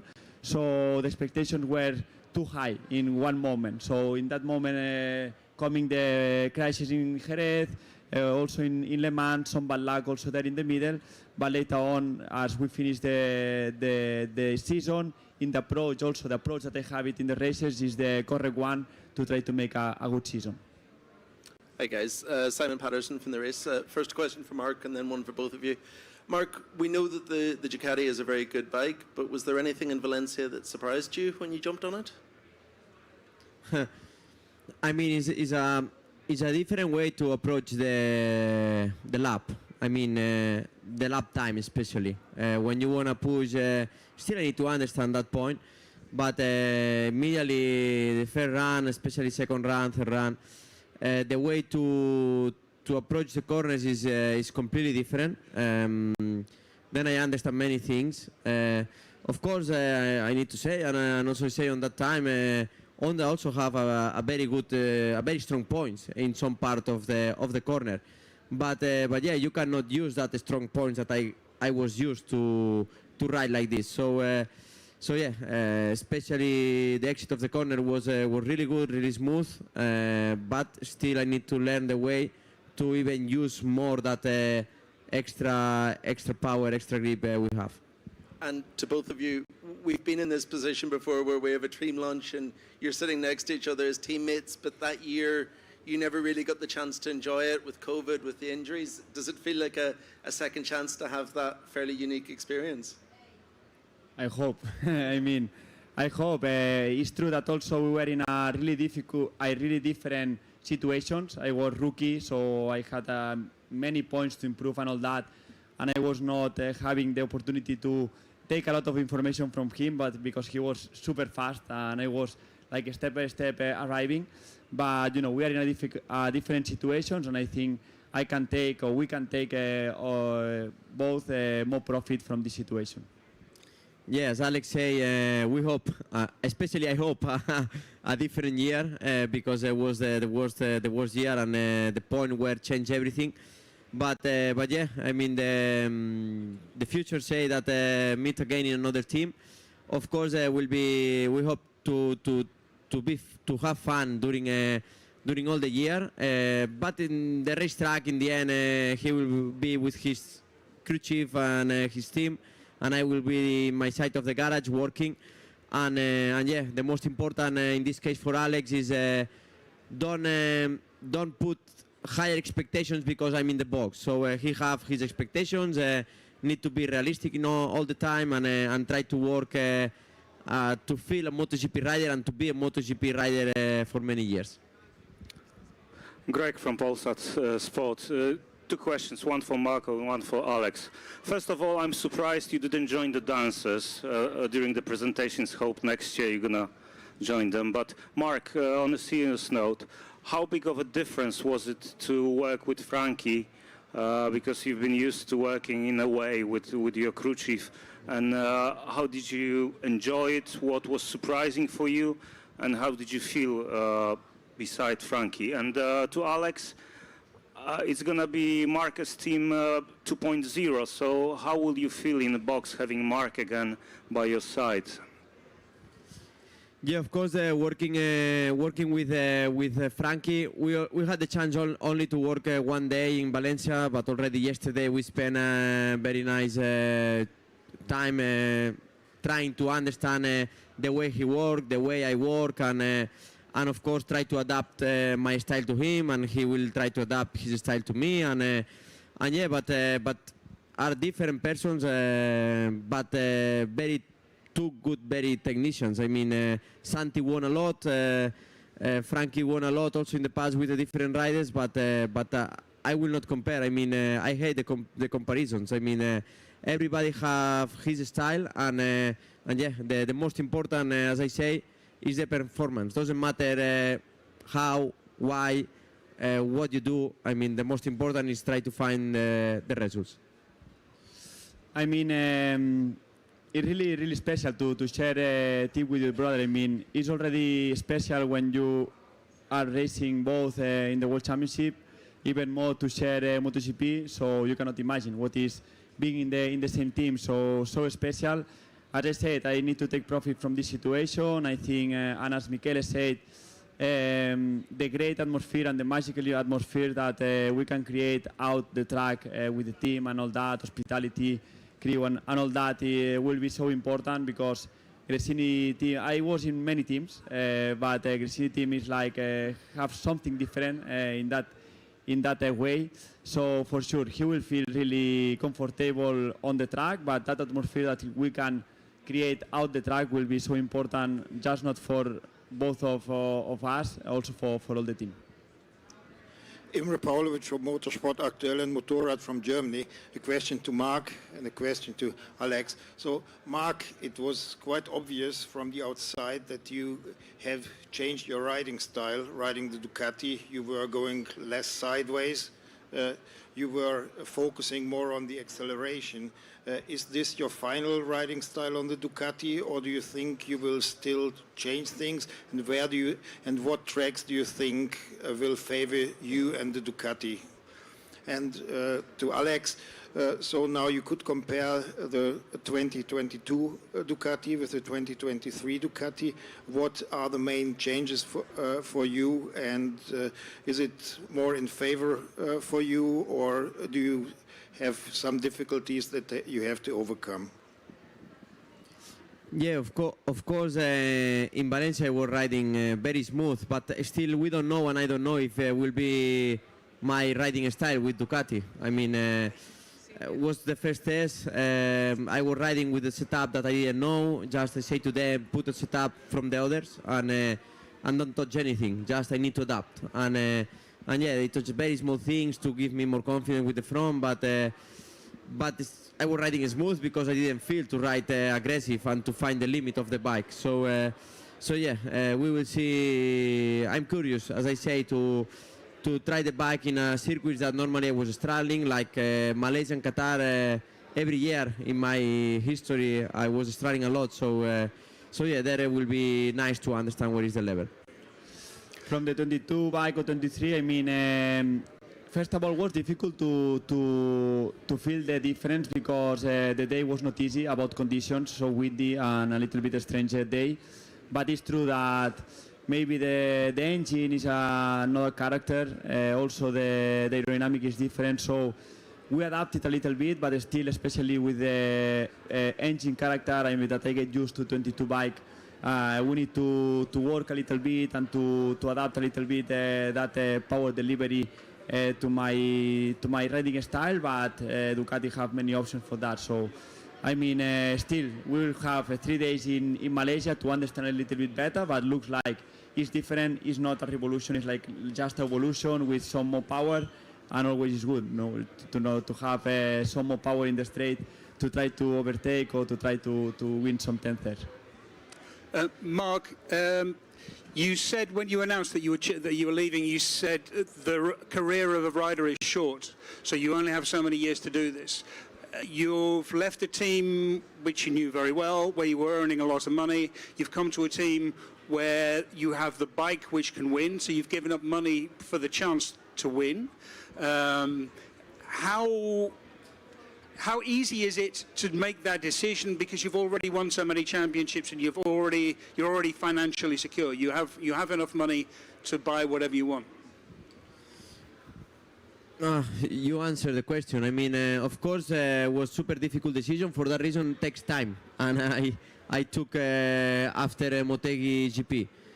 But in the other side, the ambition is the same as 2013. I mean. If I say many times, and I will repeat, if I'm here, it's because I feel that I have the chance and the level to fight for that top 5 positions. I mean, I cannot say that fight for the championship. To fight for the championship, you need to be extra in many points. But still, I feel that I can fight for that top 5 positions, top 6 positions. So yeah, I decide or I choose that direction to be longer in my career.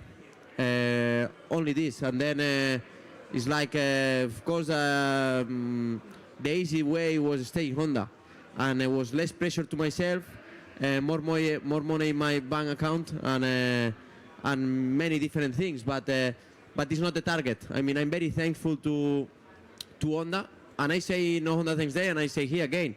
Maybe in the future we can cross, and I hope to cross again our futures. But it's not only my decision. Also, I need to be fast on the racetrack, to be more doors and more ways to have the way to choose. I mean, I don't know if I explain well, but if you are fast on the racetrack, then it will be better, or I will be in a better position for choose my future.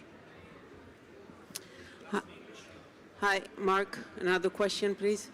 After a few seasons that you had to go through medical procedures between the season and the next one, and you had some issues with the bikes, how was this last period? Are you feeling a little bit different now in this new situation? Yeah, of course. Finally, I did a normal winter. That this was also another thing was very important because since 2018 I had all the winters with the rehabilitations of the shoulders, of the arm, and yeah, now I had a normal winter, and yeah, I will try to escape from the injuries that was the nightmare these last years. Even this 2023 was the injury. So the reason of my result was not only Honda, also was myself, because I get injured many times. So yeah, with all that aspects, I will try to work in a better way, and yeah, try to feel better on the racetrack, and yeah, try to create my future again.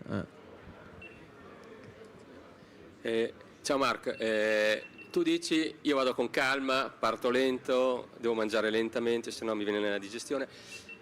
La Nadia ha detto però non posso non pensare che andiamo a lottare per vincere il mondiale, quindi lei ci crede, ovviamente ci crede anche te perché comunque... She believes in it, and you believe in it as well, because you won some races. And the second thing, we saw Honda in the Valencia test is a completely different bike.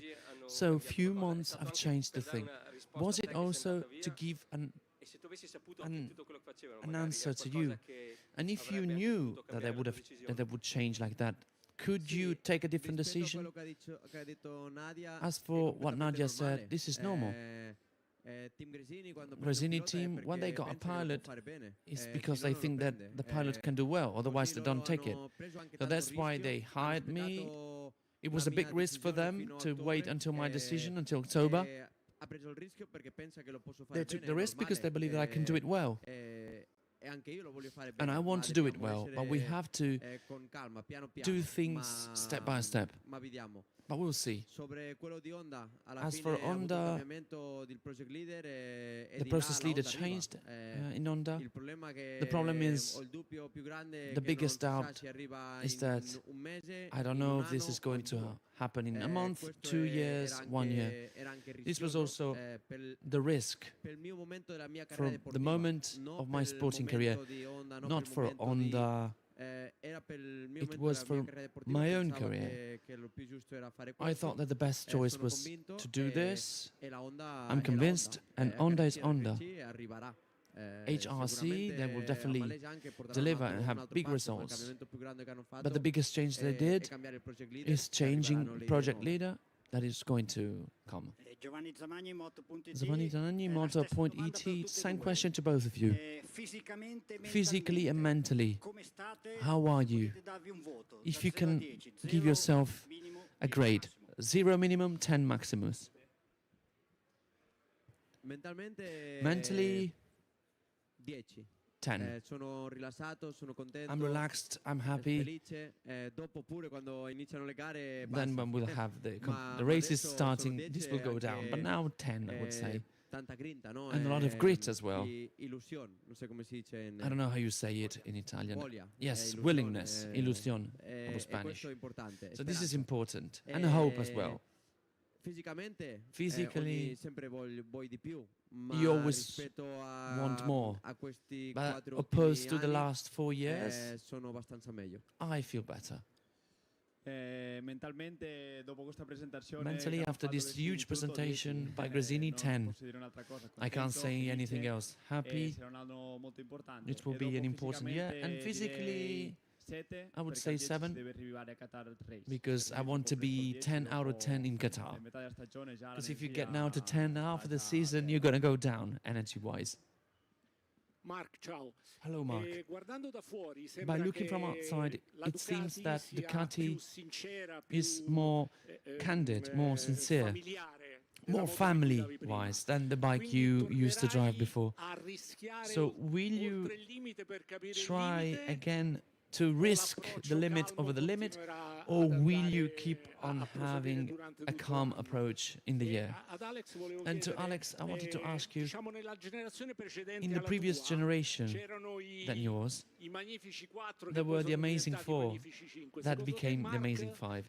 Do you believe that Marc can become and can get to being the wonderful he was before? Do you think that the pilots of today have the same fear, the same reference, so to say, towards Marc, or are they more aggressive? Well, of course, I hope that I won 4, but you never know. You have to risk to try and find your limit. This is my style. I've done it the second part of the season with the team. Even though I didn't get any result, I will keep on doing this. Rispetto alla Ducati, non lo so, anche piloti Ducati hanno The preso Ducati pilot also, they fell a lot. There were a lot of crashes. So a bike has a limit, but if you can go a little bit faster than the others, that's the thing. You have to risk a little bit. It doesn't come on by yourself, but at the beginning, I would try to go slow, but I'm sure that in Malaysia or in Qatar, I'll have the first crash. I prefer having it in the test rather than the competition, the race. I like to say that I hope that he got back to what he was, because to me he's always been like that. He was unlucky for the injuries, but he's also kept his own level. I think that now races are more aggressive, but it's not the competitions. The races,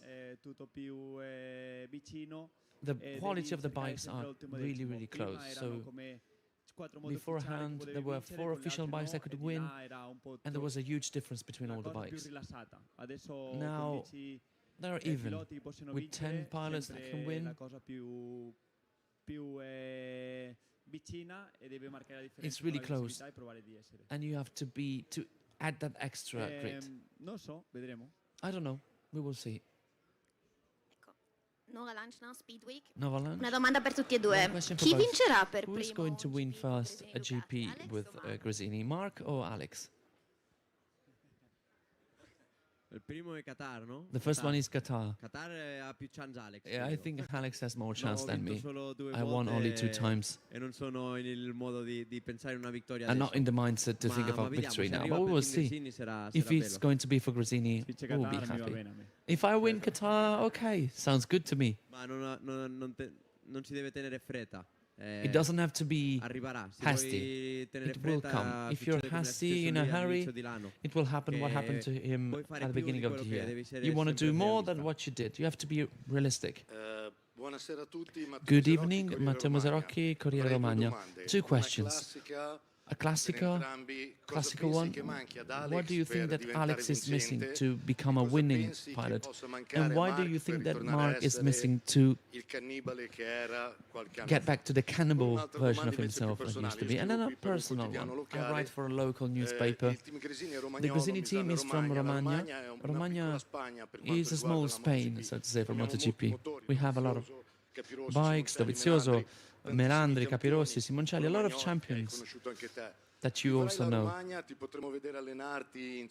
We will have the possibility to see you, to train in 04, cross laps, and you will make people here fall in love, as you did for the rest of the world.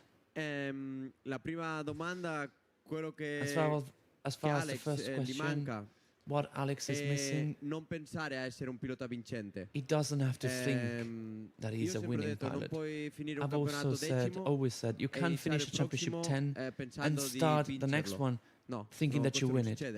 This doesn't happen in sports. If you win 10th, you have to do another championship thinking that you can get to the top 7, top 5. And little by little, another championship, you scale it up. You can't think, no sporting person fa un from a year to cambiamento another così has such a grande, big è un change. progresso. It's continuous Della progress. seconda domanda, And as for the second question, ho pensato questa mattina di andare, I thought about it prima di this venire morning. qui, dico sabato mattina è Saturday libero, provo morning, di chiamare I a tried to Dovizioso call e girare Dovi il suo circuito, and, ma il have- timing era and go in his troppo circuit, stretto, but ma mi didn't have time, piacerebbe, unfortunately. But I would really like soprattutto to. con Andrea Dovizioso, che With è un bel Dovi, rapporto, ha un bel we have a good rapporto, relationship, so quindi dare un I would like giorno to al suo go circuito. and see his circuit. E a Marc, per essere col cannibale, come hai detto te, And in order for him to get back to his gli cannibal manca version, divertirsi un'altra volta sopra as la I moto, said, avere he has- le cose per farlo bene, avere la he moto, must avere have fun tutto. on his bike. He E must si have diverte everything he sulla needs, moto, tornerà. and I think that he will come back. Ok, vamos a español. Aleluya. Manuel Pesino para Mundo Deportivo. Una pregunta para Marc y otra para Alex y después una para los dos. Marc, quería saber sobre la visita a Ducati. ¿Qué has visto? ¿Has hablado con Daliña? ¿Has preguntado qué moto tendrás? Me imagino que has querido información. No, bueno, ha sido más una visita protocolaria. También la teníamos que hacer técnicamente porque, bueno, Ducati utiliza sus parámetros y sus cosas para llegar al nivel que tienen de moto. La moto que tendré ya la sé, es la 2023, muy similar a la que acabaron Peco y Jorge Martín, y de allí pues empezar con eso y en principio tendré eso todo el año, así que mi trabajo es sacar el máximo partido. Me he sentido, lo dije ya una vez y lo vuelvo a decir, siempre me he sentido querido por Ducati. Si no hubiera dado este paso, porque sí, soy del team Gresini, pero lógicamente pues pilotamos una Ducati y Gigi Daliña siempre me ha tratado muy bien. Alex, ¿se puede uno imaginar que siendo hermanos y compañeros de equipo os podéis ayudar en los entrenamientos rodando juntos y cosas así, o es absurdo pensar esto?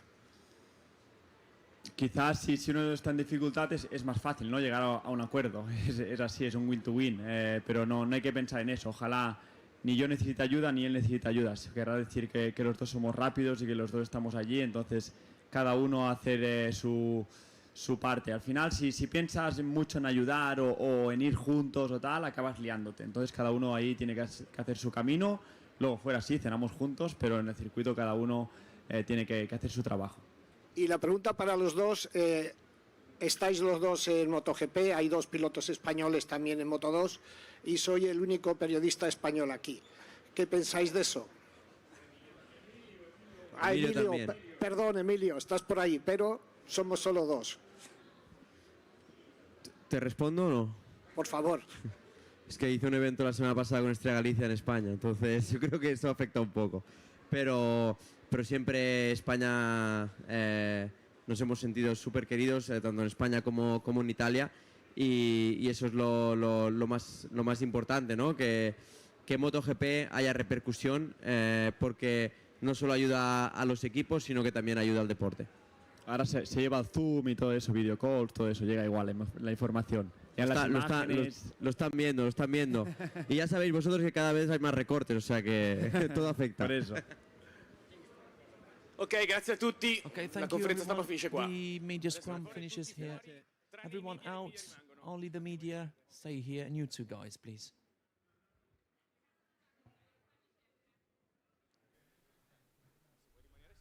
There we go then. Great to hear the thoughts of both Marc and Alex Marquez out of this big 2024 campaign. A few interesting notes coming out of that one that were slightly different to what they said in the presentation itself. We'll get to that in a moment, but first, what have you guys been making of it so far? Let's see what comments have been floating in.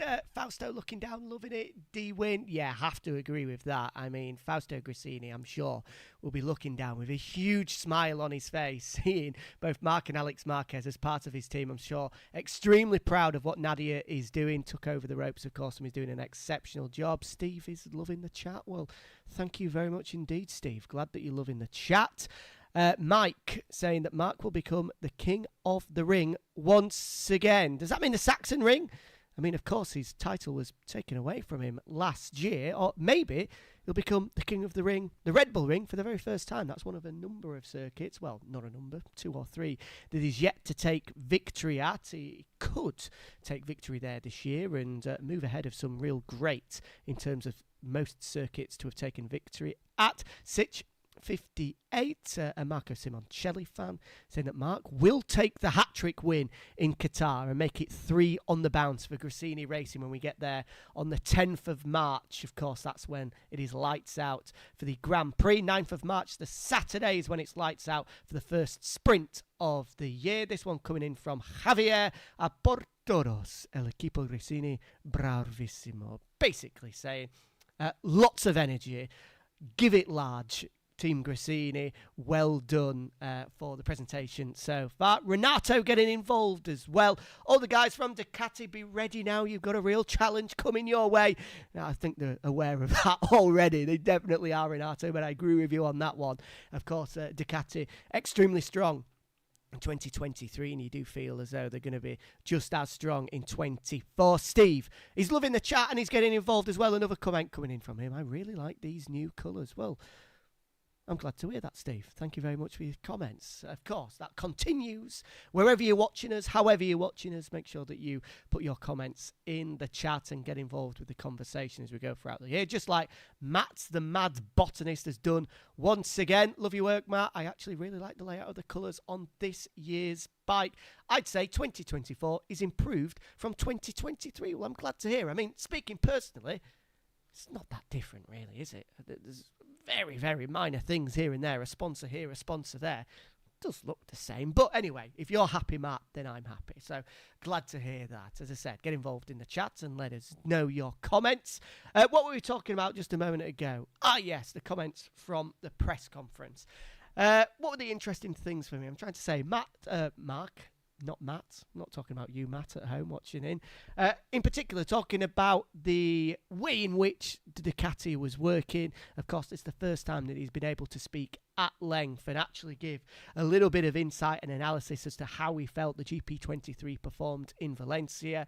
I think what he said, basically, if I'm trying to remember now, is that the corner exit was absolutely phenomenal, and that is what he picked up on the most, but still has to just adjust his riding style. We know that from years gone past, Marc is an absolute demon on the brakes, loves to have the feeling coming through the front end, and potentially the Ducati requires a slightly different way of riding. I mean, lots of riders with lots of riding styles have gone on it and been successful, so you would imagine that Marc is going to be able to do it as we go throughout the year, but certainly at first, after 11 seasons on a Repsol Honda machine, then it will take a little bit of time. Certainly the 5 days of testing coming up, 3 in Sepang and then 2 more in Qatar. They're going to be vital for him to get fully dialed in. But he's got a good man with him though as well in Frankie Carceni, of course, has already won a World Championship himself with Joan Mir at Suzuki in 2020 and then was able to develop Fabio Di Gianantonio magnificently throughout the course of last year to turn him into a MotoGP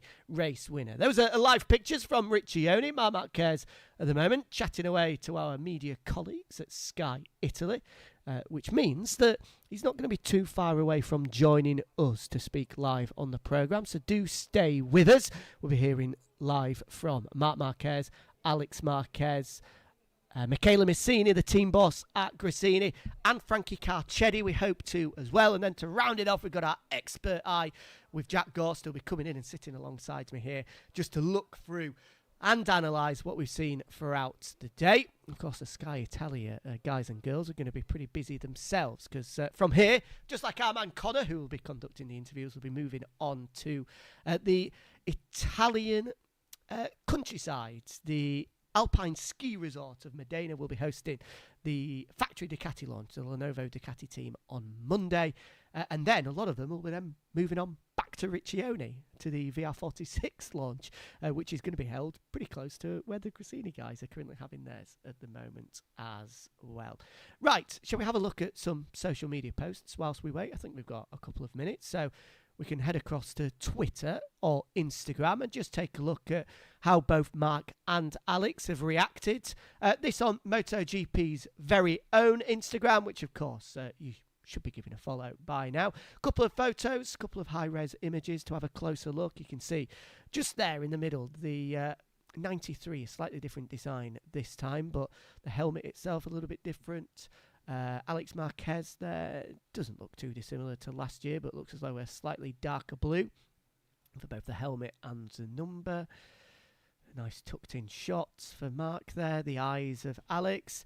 Let's have a look at, in a second, we'll have a look at some other social media posts. Let's just go back to live scenes in Riccione. In fact, great news. Let's move away from social media because the man of the hour, the talk of the town, the 8-time world champion is joining our man Connor to chat to us live.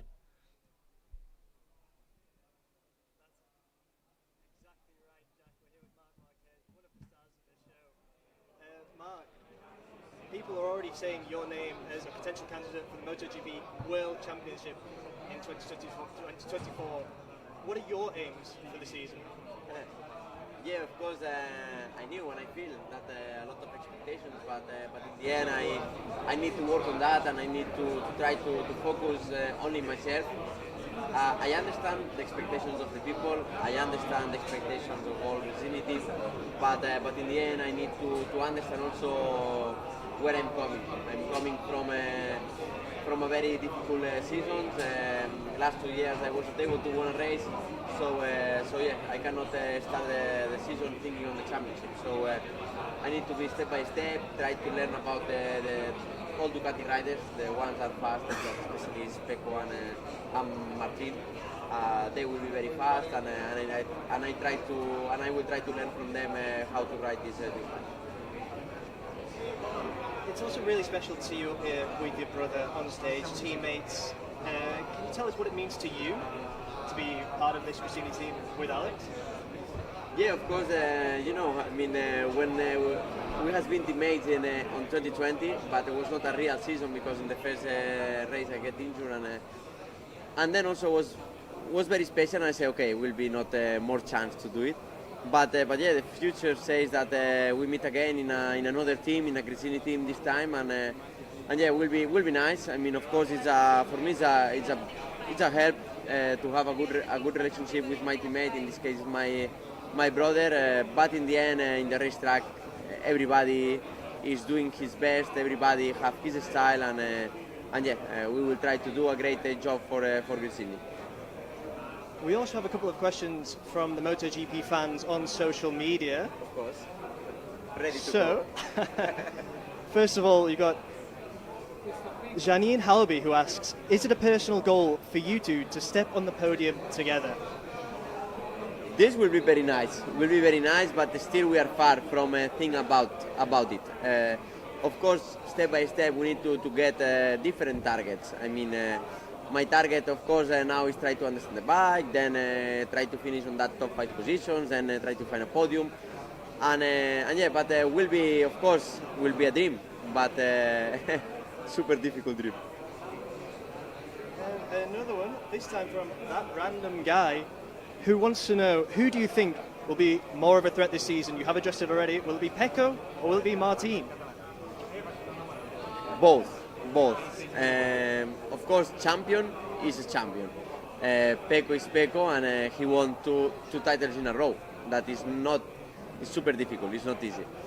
But Martin last year, especially the second part, has been super strong and very fast. So both of them, they will be the two favorite guys, the guys to beat. But at the moment we are not ready. I mean, are two very fast and young riders. And I'm coming from a very difficult situation, so I cannot think the way to fight with them. Still, I'm not ready. Jack, I think we've got a few talking points for you there, so we'll go back to you in the studio. Yeah, thank you very much, Connor. Great to be able to hear live from the man himself, Marc Marquez. Absolutely right. Plenty of talking points there. Not to take anything away from your excellent questioning, but well done to you guys at home, because those two questions were real belters. And if you are sat at home thinking, well, I want my questions asked to my favourite MotoGP rider, then as you saw, the opportunity is going to be coming your way. Keep a close eye on MotoGP's social media, whether it be Instagram or Twitter. We're going to be asking you to provide your questions, to put your questions in. You never know, we may well select yours and put it to the riders coming up for their live presentations as we go throughout the next month or so. That one in particular, at the end, who is more of a threat, Jorge Martin or Pecco Bagnaia? I mean, that is the question that everybody is going to be asking. Those are the three men that everybody is talking about. Marc, Jorge, Pecco. I mean, we cannot discount the guys coming from KTM. Marco Bezzecchi, who finished third last year. Aprilia, of course, Aleix was able to win a couple of races last year, and you feel that Maverick will take a step. There are so many contenders, you know that by now, but those three guys are the men that definitely are on everybody's lips. And interesting that Marc couldn't pick between the pair of them. Right, next quiz question to get yourselves involved in. Marc Marquez, is he known as the Ant-Man? No, his nickname, not is he a part of the Marvel universe and is a part of... Is Ant-Man a part of the Avengers? Am I getting that right? Definitely, I've seen an Ant-Man movie before. No, not is he a Hollywood superstar. Is it his nickname? It's a simple one. Yes or no? Is it true? Is it false? Let us know. Put A in the chat if you think it's true, or type true as well. Or you can just put B in the chat or type false. We'll be giving you the answer to that one very shortly indeed. Although, to be fair, I wouldn't mind seeing Marc Marquez in the Marvel universe as we go throughout the years. If he's to come back and perform as many people are predicting him to do this year, I mean, that is the comeback of a superhero from the crash in 2020, which you mentioned there, the last time that both him and Alex were teammates for 3 days, it felt like in the end, only the opening round of the year, to now 4 operations, the amount of time he's had to sit on the sofa, the amount of mental fortitude it's taken. It would be a Hollywood script if he's to come back and take victories and challenge for the championship this year. So continuing the chat from what we heard from Marc there, unable to pick apart his two main title rivals of Pecco Bagnaia and Jorge Martin, pinpointing just how difficult it was for Bagnaia to pick up that second World Championship. Myself and Simon Crayfire, who of course I'm sure you guys will be familiar with, that we talk to a lot. When we're doing our previews ahead of each Grand Prix weekend, I often mention that it takes talent to win first time, but it takes mental fortitude. It takes the right mindset to go and repeat. So he's clearly going along with that as well. A couple of your comments that have been coming in. Neo Beam 23, you are the best OG. I'm so hero struck and ready for this MotoGP season. Hashtag 93. For a second, I thought Neo Beam was being extremely kind to me, but as we went on, it looks as though he's talking about Marc Marquez. What a shame. Matt, the Mad Botanist. Thanks for getting in touch, Matt. I'm loving the comments, mate. Thanks for hosting, Jack. Can't wait to see the Marquez Bros take the podium this year. That was one of the fan questions as well. Do you know what? Marc is very good at the media game. He was saying there that, we've got different targets, we've got different ideas for the start of the season. If he was Pinocchio, his nose would have come through the screen there. That man is intent on finishing on the podium and trying to win in Qatar. Absolutely, believe me. He may not be saying it, but that is exactly what he's thinking. Keith Bolton. Is he going in line with exactly what I'm saying? I think he is. Give him 5 races to learn what the bike can do and learn what he has to do to ride it fast. 5 races and he will be more than ready. Keith Bolton saying that. And you know what, Keith? I think I agree with you as well. It might not even take 5 races. It might just take 5 days of testing for him to understand what he has to do to be fast. But keep your comments coming in. You can do across social media. Gareth getting in touch. Hopefully Marc will have a bike that can keep up with his ability. I mean, without putting too much shade on Honda, you feel hasn't been the case for the past couple of years, but he's certainly got the bike now. He doesn't have any excuses anymore. Not that he was pulling out excuses in the past, but it is definitely the time to come up with the goods, because not only last year, but the season before that as well, that Desma Sedici is the bike to be on. There can be no arguments about that. So now it's down to Marc Marquez to see what he can do. Gareth saying he's hoping that that Ducati is going to be up to his ability. Well, I tend to think it is going to be. It is the bike that Pecco Bagnaia won the World Championship on last year. So you can't ask for any better than that. Have we got any more comments coming through? I don't think so, because we're going to be in a few minutes' time hearing from Alex Marquez. Before that, though, let's find out the results to the quiz. You guys have been answering it, and unsurprisingly, it was an easy one. The guys in the back, we need to make these questions a little bit harder. 96% of you got it right. I mean, it was an easy one, that. Of course, everyone got it right. The 4% of you that didn't get it right, you've got 6 weeks before the season starts, and go and have a good look at yourself in the mirror, reevaluate, and come back better and stronger in Qatar. Because I know it's early on, I know it's the opening day of 2024, but that's unacceptable. You've got to get that right. Of course he's the Ant-Man. 96% of you, well done. 4%, book up your ideas and come to us in 2 days' time for the Ducati launch with having done a little bit of homework and revision to make sure you can get those quiz questions right. Just to mark your calendars before we head back to Riccione to hear from Connor alongside Alex. As we said, next with you on Monday. We'll be live from 10 o'clock. The live presentation for the Ducati Lenovo team starting at 10:30. Once again, we'll be chatting to the likes of Pecco Bagnaia, to Enea Bastianini, Davide Tardozzi. Connor will be on the ground. Plus, hopefully, we'll be chatting to someone from Sky Italy to give us the thoughts on how Italy is looking forward to the upcoming season. Also, I think we may well be hearing from Simon Crafar as well. Still to confirm that one, but hopefully Simon will be joining us live. Good to be able to catch up with him. Haven't done face-to-face. Of course, we've been chatting away, looking forward to the new season, but nice to do it and catch up with you guys. Join us as well. Stumpy Nation there saying, time to see how the rest of the field deals with Marc on a Ducati, but enough about Marc. Let's head back across to Riccione. Connor's there with Alex Marquez. That's right, Jack. We're here with Alex Marquez this time. A couple of questions. Alex, earlier you said that the expectations at the beginning of the season last year kind of got away from you. Is this something that you expect to happen this year? What are your aims for the next campaign? I mean, the expectations before to start last year were the realistic one. But after, when you arrive to Portimao, you make a top 5. Later on in Argentina, podium. In Texas, we're fighting. We were in the rhythm to fight, to try to fight for the race and all that. In that point, the expectation increased in a way that I didn't like it, because later on we arrived in Jerez and all that with a really high expectation. But I did many mistakes there, so we need to be this year. I put the objective of be race by race, be realistic always. If we struggle, okay, keep working. If we are in the front, so enjoy it, but always race by race, and not to put an objective of, okay, I can be in the end of the season in top 5. I need to be there. No, just go race by race and put the realistic objective in each circuit. I think we have to ask as well, it's lovely to see you and your brother on the same stage, sharing the same team, Gresini Racing, for the 2024 campaign. What does it mean to you to be part of this? I mean, it's so special already to share a World Championship with your brother. Share category is even better, but you cannot imagine what is. I cannot describe with one word what is share the team with your brother. I mean, it's not like a normal teammate. It's like this, and I need to accept it. So I think like if we are together, I think that the team can be really, really strong on that point.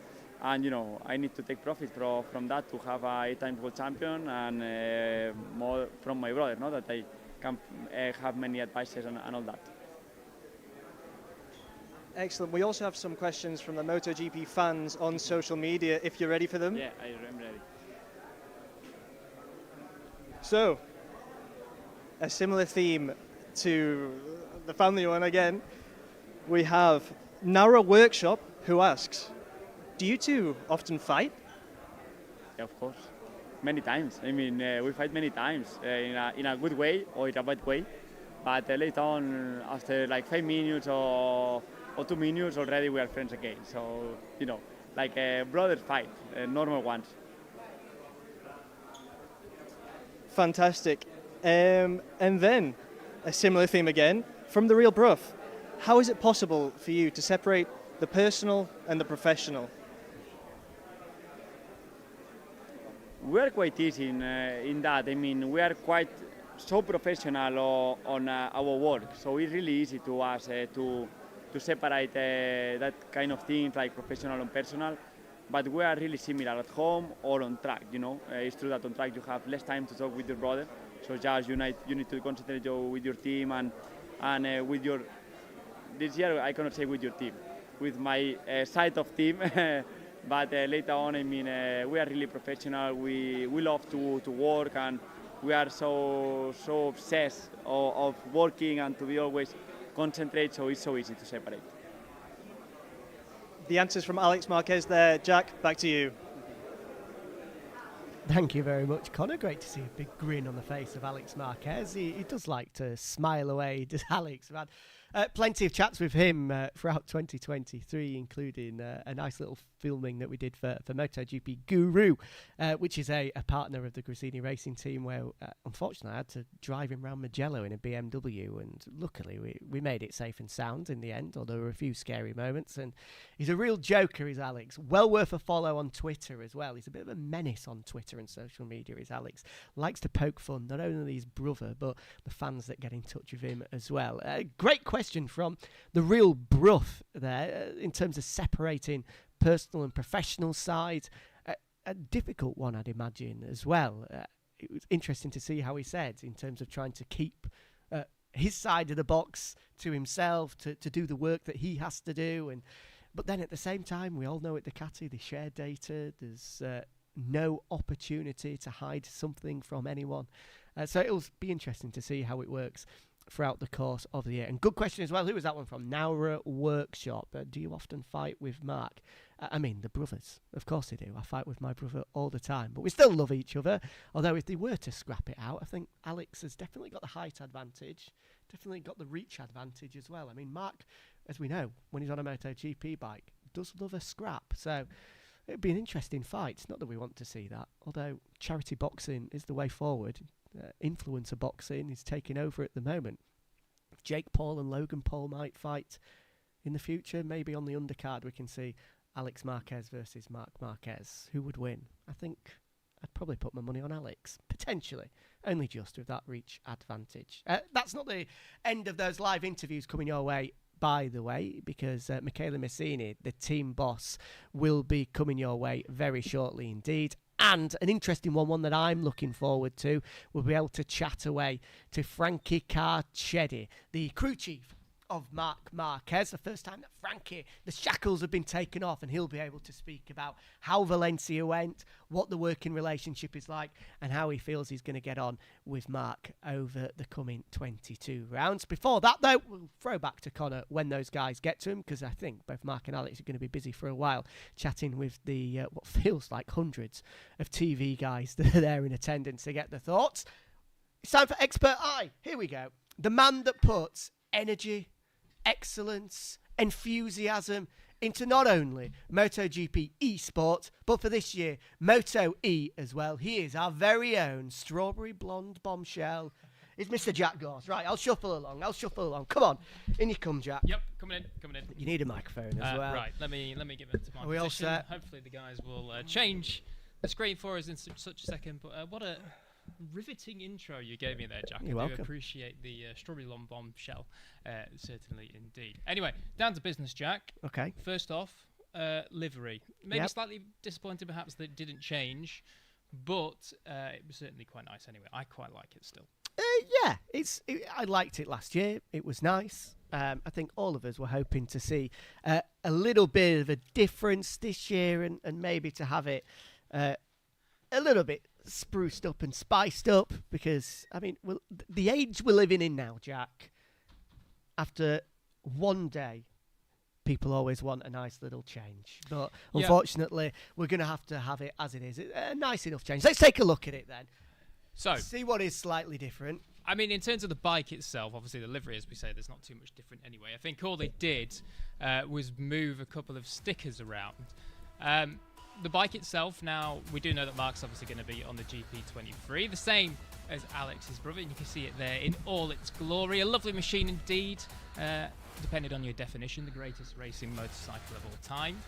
Oh, really? Well, okay, let's not get So, into that. in terms of performance, let's say, obviously, people are going to come at me with the NSR 500 and RC211V there. But anyway, regardless of that, so the bike's the GP23. A 12-month-old bike, can Marc win the championship on a 12-month-old bike? That's the question. Absolutely he can. It's whether any of his Ducati stablemates or even a KTM or an Aprilia is going to stop him. The one thing that is going to hinder Marc is obviously we've seen in recent years that satellite Ducati riders have, of course, had updates given to them depending on their performance. You know, you think back to 22 with Bastianini on 21 when he started winning, received the aero updates. But then last year they obviously changed that stance, and Bezzecchi, even though he was winning in the championship fight, didn't receive anything all year. So obviously there is the aero updated a little bit. I don't think it was actually. Was it not? No, not in the end. No. Well, maybe that was 22, wasn't it? It would have been 22. Who am I yes. to disagree with you anyway? But obviously then, so there's the one hindrance there for Marc. Ducati, as we know, Pecco has said, he has some areas that he wants to improve the bike in.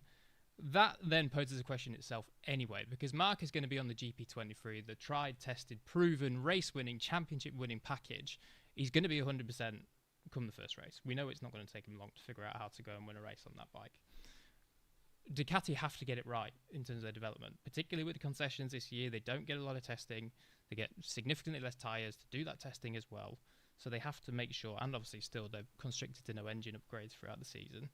We know that as recently as 22, they didn't quite get their engine exactly what they wanted it to be like.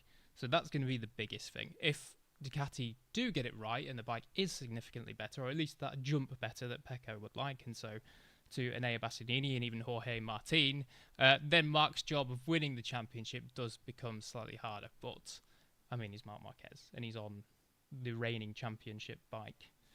So, really, I mean, he's going to be right there till the end. We know that, don't we? But it's just going to be whether there is any performance increase from what he's on, and we presume that he probably won't receive any updates through the year. But you never know. Ducati might give him updates if they want to. We shall see. I mean, I'm just... For you guys at home, when I'm looking away from the camera, our screen to see what you guys are seeing is just behind that, which is why we're not looking lovingly into the light.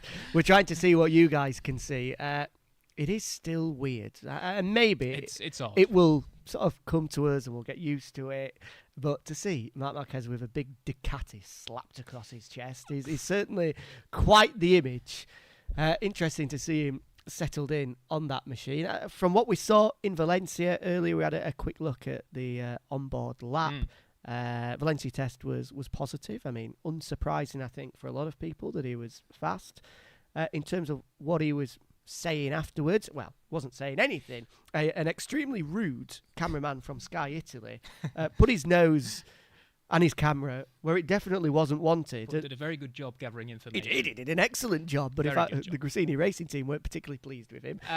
No. And managed to pick up and record pretty much the very first debrief that Marc Marquez did post-riding a Ducati, which was fascinating. It was detailed, to say the least. It was. It was a great watch, a great listen. So, on one half, kudos to that Sky Italia cameraman, but also, I think from my professional background as being an employee of MotoGP, please don't do that in the future, although also great work. Well, talk us through what he had to say, because he's in that press conference there was speaking about Yes. the big positives He did. of the machine and the work that he has to do to then, in those weak areas, make up for it. Because it's from on paper, it certainly looks as though where Marc is extremely strong, is maybe not where the Ducati is extremely strong, or where how Marc likes to ride a bike from what we've seen from his time at Honda is maybe not how we've seen a Ducati being maximised.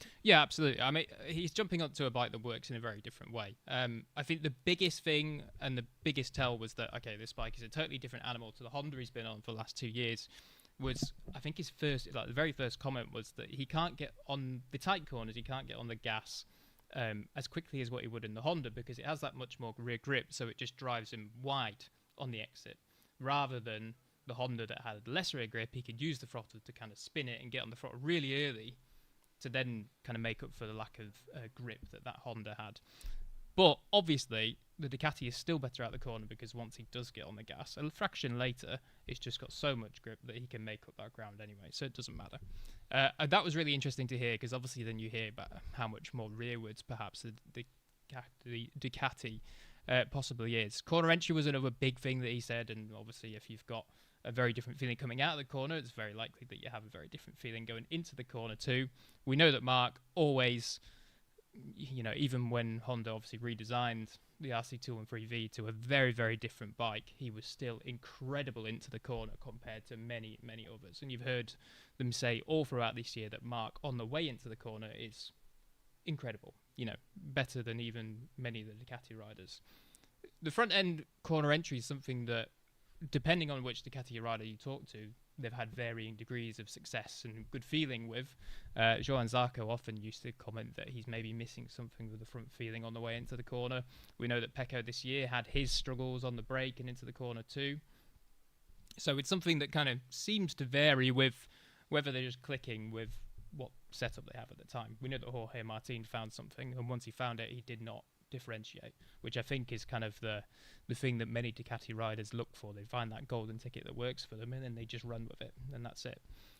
So it's going to be very interesting to see how Marc adapts. We know that he can adapt. Obviously, he adapted to an entirely different Honda in a handful of races when it changed for the 22 season. So it's not going to be an issue for Marc to adapt to the Ducati. What the interesting thing will be is how much better or worse he is in particular areas. And I think, was it Bezzecchi or one of the riders, I can't remember which now, one of the Ducati riders, was saying that in Valencia at the test, Marc Marquez was already the best rider through turn 8. Was it Bastianini? Yeah. There you go. I mean, that goes to show you what this man can do in just a short amount of hours. Yeah, absolutely. That was fascinating. I think we'll talk about that a little bit more on Monday. When Nadia, who has a huge year coming up ahead of him. Massive. Has to perform, eh? We'll chat about him. But yeah, it was fascinating. Obviously, people were asking about Marc's debut there, and right in what you say there, they already said, looking at the data afterwards, he was already like, wow, he's quite fast, which is pretty interesting that after one day, he's already fastest through a particular section of that Valencia circuit. Yeah, I mean, quite interesting anyway. I think actually we have a quick video we can do. have a look at. This is courtesy of Marc Marquez's very own social media. Let's take a look at this then, shall we? We've got the volume up, we have. Let's take a look. So that's the testing livery. That is a very, very smooth transition. It is. It was very nice. As a fan of social media, whoever has put that together has done an excellent job. And there we go. The Fausto Gresini signature on the sides there. And that is, I think, what you call an upgrade from test livery to official, ready to go, Absolutely. ready to rock and roll livery. Speaking of upgrades, actually, there's a couple of small details that you'll want to know that I didn't mention just there. Let's just take a look at Alex's as well to see if... Yeah, Alex's one is quite cool. You can see, so that's nice to see there that they've got the nice little sort of glitter effect the on that. I think. Yeah, on that blue 73 from black and white into full focus there. That's nice to see the details for Alex's bike. And of course, we're doing a lot of talking about Marc, but Alex is going to be a force this year too. Yeah. It looks like he's going to be very, very good, particularly with his brother, as he's always said. You put them two together, and they're going to be hard to beat. Put it that way. We've got Alex there with, that's Carlo Mellini. I believe that's Luca Gresini, the son of Fausto as well. That's going to be the left-hand side of the box, and on the right-hand side, Nadia Padovani, Michele Massini, and Marc Marquez as well. So before we jump across back to Riccione, we've got another interview coming your way very shortly. Very quickly, yeah. If you just keep it on this photo there, Jack, you can see the downwash ducts on the lower side of the side fairing. Can there. I get the mouse? Can you see? You can't see my mouse. But they're the little like funnel-looking things at the bottom of the side livery there. Marc will receive the updated aero, slightly larger, and also the updated tail unit. But we are ready for Frankie Carcetti with Connor.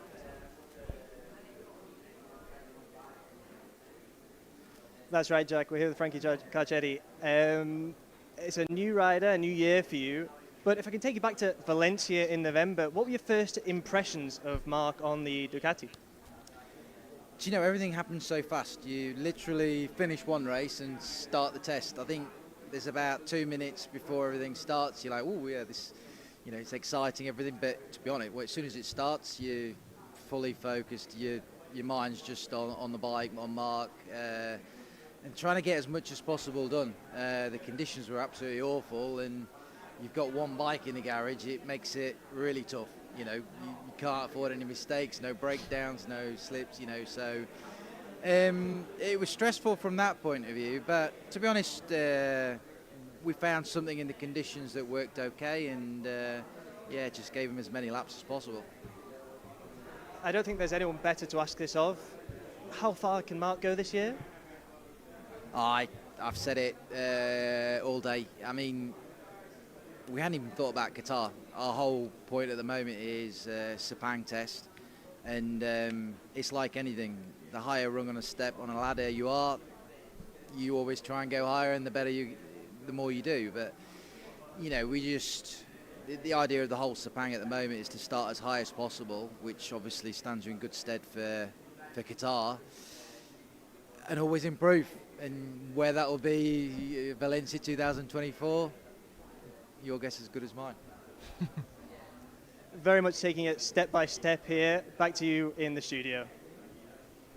Yeah, thanks, Connor. Great to be able to hear from Frankie Carcetti, of course, already a World Championship winning crew chief with Joan Mir in 2020, has been able to guide Fabio Di Gianantonio to MotoGP glory in Qatar at the back end of last year, and you feel that is a big coup for Marc Marquez. Frankie has a lot of experience of Ducati before he moved across to Suzuki, was there working in the Aspar squad, a man that knows how to win races, knows how to win a World Championship, and if anybody was to take over the big job of replacing Santi Hernandez, a man that he has such an amazing, not only working relationship with, but personal relationship as well. Frankie is a great guy. Yeah, absolutely. I mean, as you say, you've just reeled off all the major achievements he's got. A world champion, crew chief, multiple race wins. Obviously, was part of what was the feel-good story of the year last year, obviously, with the massive turnaround of Fabio Di Gianantonio, his performance. Really in the dark there. Yeah, what's going on? Can we put 50p in the meter, guys? We're losing electricity. I know, right? I feel like we're living in a flat. I think they're turning us off. Are they pulling the curtain down? Well, we have been rabbited on for a fair while. I mean, we have done. But, I mean, Frankie's obviously the right man for the job. He's going to do a fantastic job with Marc. He doesn't really need to do much to get Marc to the level he needs to be at, as long as he gets Marc happy on the bike. And I think we already know that Marc's going to be happy on the bike. The smile on his face after that first 6-lap run in Valencia, so it's not going to take too much at all. But I think one thing that's really good with Frankie is his calm attitude in the box as well. There was an insight into the championship weekend when Joan Mir won his title, and you just saw inside the box with the team radio communication just how calm and relaxed Frankie was. And I think that's something that Santi, even though a lot of times you saw him looking very nervous, like he's about to have a breakdown, he brought that calming and reassuring atmosphere to Marc when it was needed to. Stumpy Nation has been in the chat. Time to see how the rest of the field deals with Marc on a Ducati. Yeah, well said, Stumpy. It is going to be interesting to see how the rest of the field react to Marc Marquez on a Ducati. Right, last interview to head across to Connor with. This is a man we want to hear from. The shackles are off now. We managed to hear from him in Valencia, and he couldn't really tell us too much. That's not the case anymore. Michele Massini, team boss of the Gresini Racing Squad, is down there with Connor. That's absolutely right, Jack. You couldn't speak too much at the Valencia test about what you were seeing, what we were witnessing Marc on the Ducati for the first time. What are your impressions now? You can speak freely.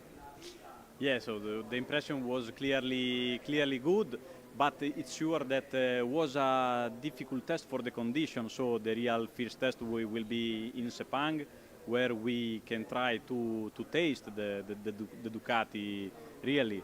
But for sure, I don't want to put some target, just step on the ground and follow the process with both riders, also with Alex, and we see what will happen in the first races. You don't want to put any expectations, you don't build the pressure, take it step by step. Is there no aim? where can Gresini, are Gresini going to be fighting for the World Championship at the end of the season?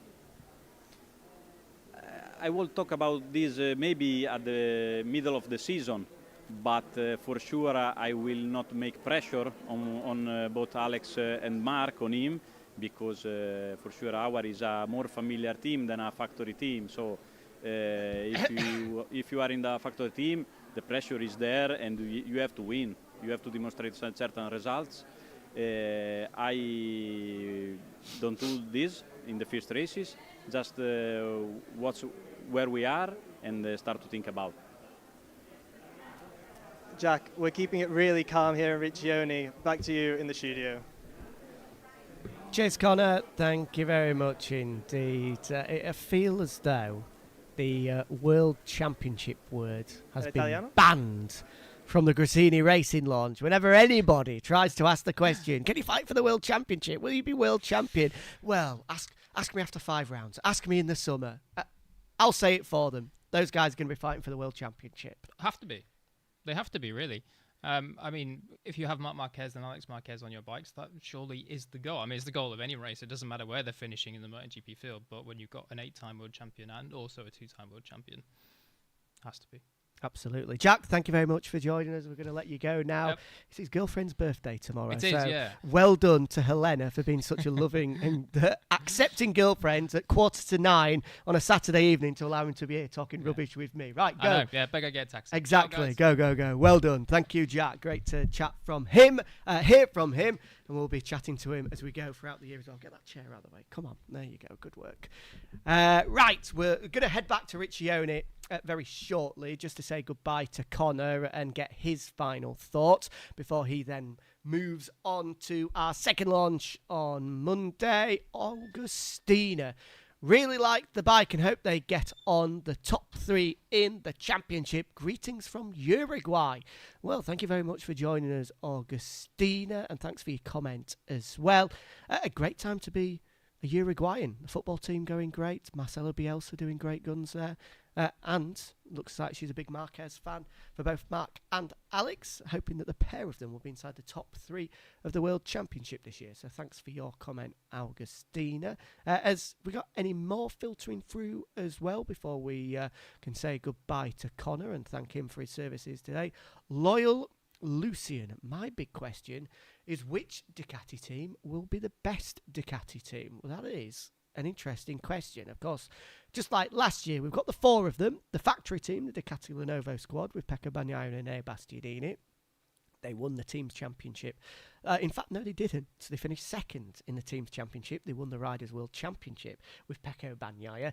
The winners of the team's championship was Prima Pramac Racing. We've also got the Pertamina Enduro, nearly called the Mooney. I will be doing that. Don't you worry as we go throughout the year. And, of course, Gresini Racing as well. Which of the 4 will finish out on top? It's a good question. I don't know. Right, let's head back to Riccione then, shall we, for one final time. Connor, excellent work today. I know you've been at the espresso machine, given the fact that your alarm was off at 4 a.m. this morning. But well done, sir. Talk us through the evening. I mean, the dancing, the lights, the music, the riders, the team managers have all played their part, as have you as well. Have you enjoyed it? I have done, Jack. It's been glitz, it's been glamour, it's been Gresini. And we'll be doing this all again in just a few days' time with the Ducati presentation. So until then, it's goodbye from me and back to you in the studio. Well, a quick roundup, Connor. You're obviously trying to attack Coco Rico's as soon as you possibly can do. I mean, what time does it turn from presentation into nightclub?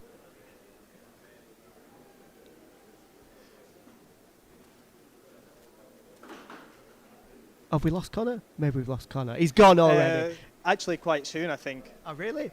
No, I'm still here, Jack. I'm still here. Yeah, well, it's been an absolutely fantastic event. It's been wonderful. We saw at the presentation, the dancing. It's been sensational from start to finish. And soon enough, we'll be able to enjoy ourselves here in Riccione. Absolutely. So, if you'll let us, we'll go back to you, and we'll go and enjoy a night. No problem, mate. No problem. You pack up and you get back to the bar. Thank you very much. We'll see you on Monday. Well done, mate. There we go. Connor Doherty in Riccione, looking to enjoy the evening after a long day's work. And do you know what? You enjoy that beer as well, mate. Well deserved. And for all the camera crew as well that were up at the crack of dawn this morning to get there and bring us all that live coverage from Riccione. Time for them to enjoy the evening before they trek across Italy to be prepared and ready to bring you live coverage from Monday morning. Another opportunity then, just before we say goodbye, to remind you that you don't want to miss any of the MotoGP action coming your way in 2024. 22 rounds, 22 Grand Prix and 22 Tissot sprints, all starting on the 9th and 10th of March in Qatar. There's a link in the chat now, wherever you're watching, that you can click on and get your tickets for one of those rounds. So many storylines. Bagnaia looking for the hat-trick, Martin looking for events, Marc Marquez back in the mix as well, KTM, Aprilia, Yamaha, Honda. We could go on, but it's nearly 9 o'clock. So let's just remind you when we're going to be next with you then. Not long to wait. Just under 48 hours. Monday morning, we'll be live with you from 10 o'clock, our time here in Central Europe, for the launch of the World Champions. Pecco Bagnaia will be there and speaking to us live. Then it's a busy week because on Wednesday, we'll be once again in Italy for the Pertamina Enduro VR46 launch. And then this time next week on Saturday, we welcome a brand new team to MotoGP. Trackhouse Racing Aprilia will be officially launched and unveiled. We'll be able to hear from the key men there for the very first time and introduce you to them. Of course, have a huge presence in NASCAR. Now have joined MotoGP. Pitbull, Mr. Worldwide, Mr. 305. That's right, the man himself is a co-owner there. I'm hoping he's going to be in Austin. He may well join us live. Might not, but if he can, that would be fantastic.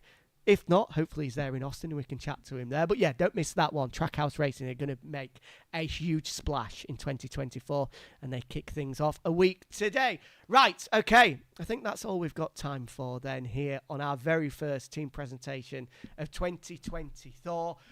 Thank you very much for joining us over the past 2 and a bit hours. What a thrill it has been to see Marc Marquez unveiled and officially launched as a MotoGP rider for the Gresini Racing Squad alongside brother Alex. Will he be world champion in 2024? Well, if he is, the journey started now. Thanks for joining us. We'll see you on Monday. Enjoy the rest of your weekend.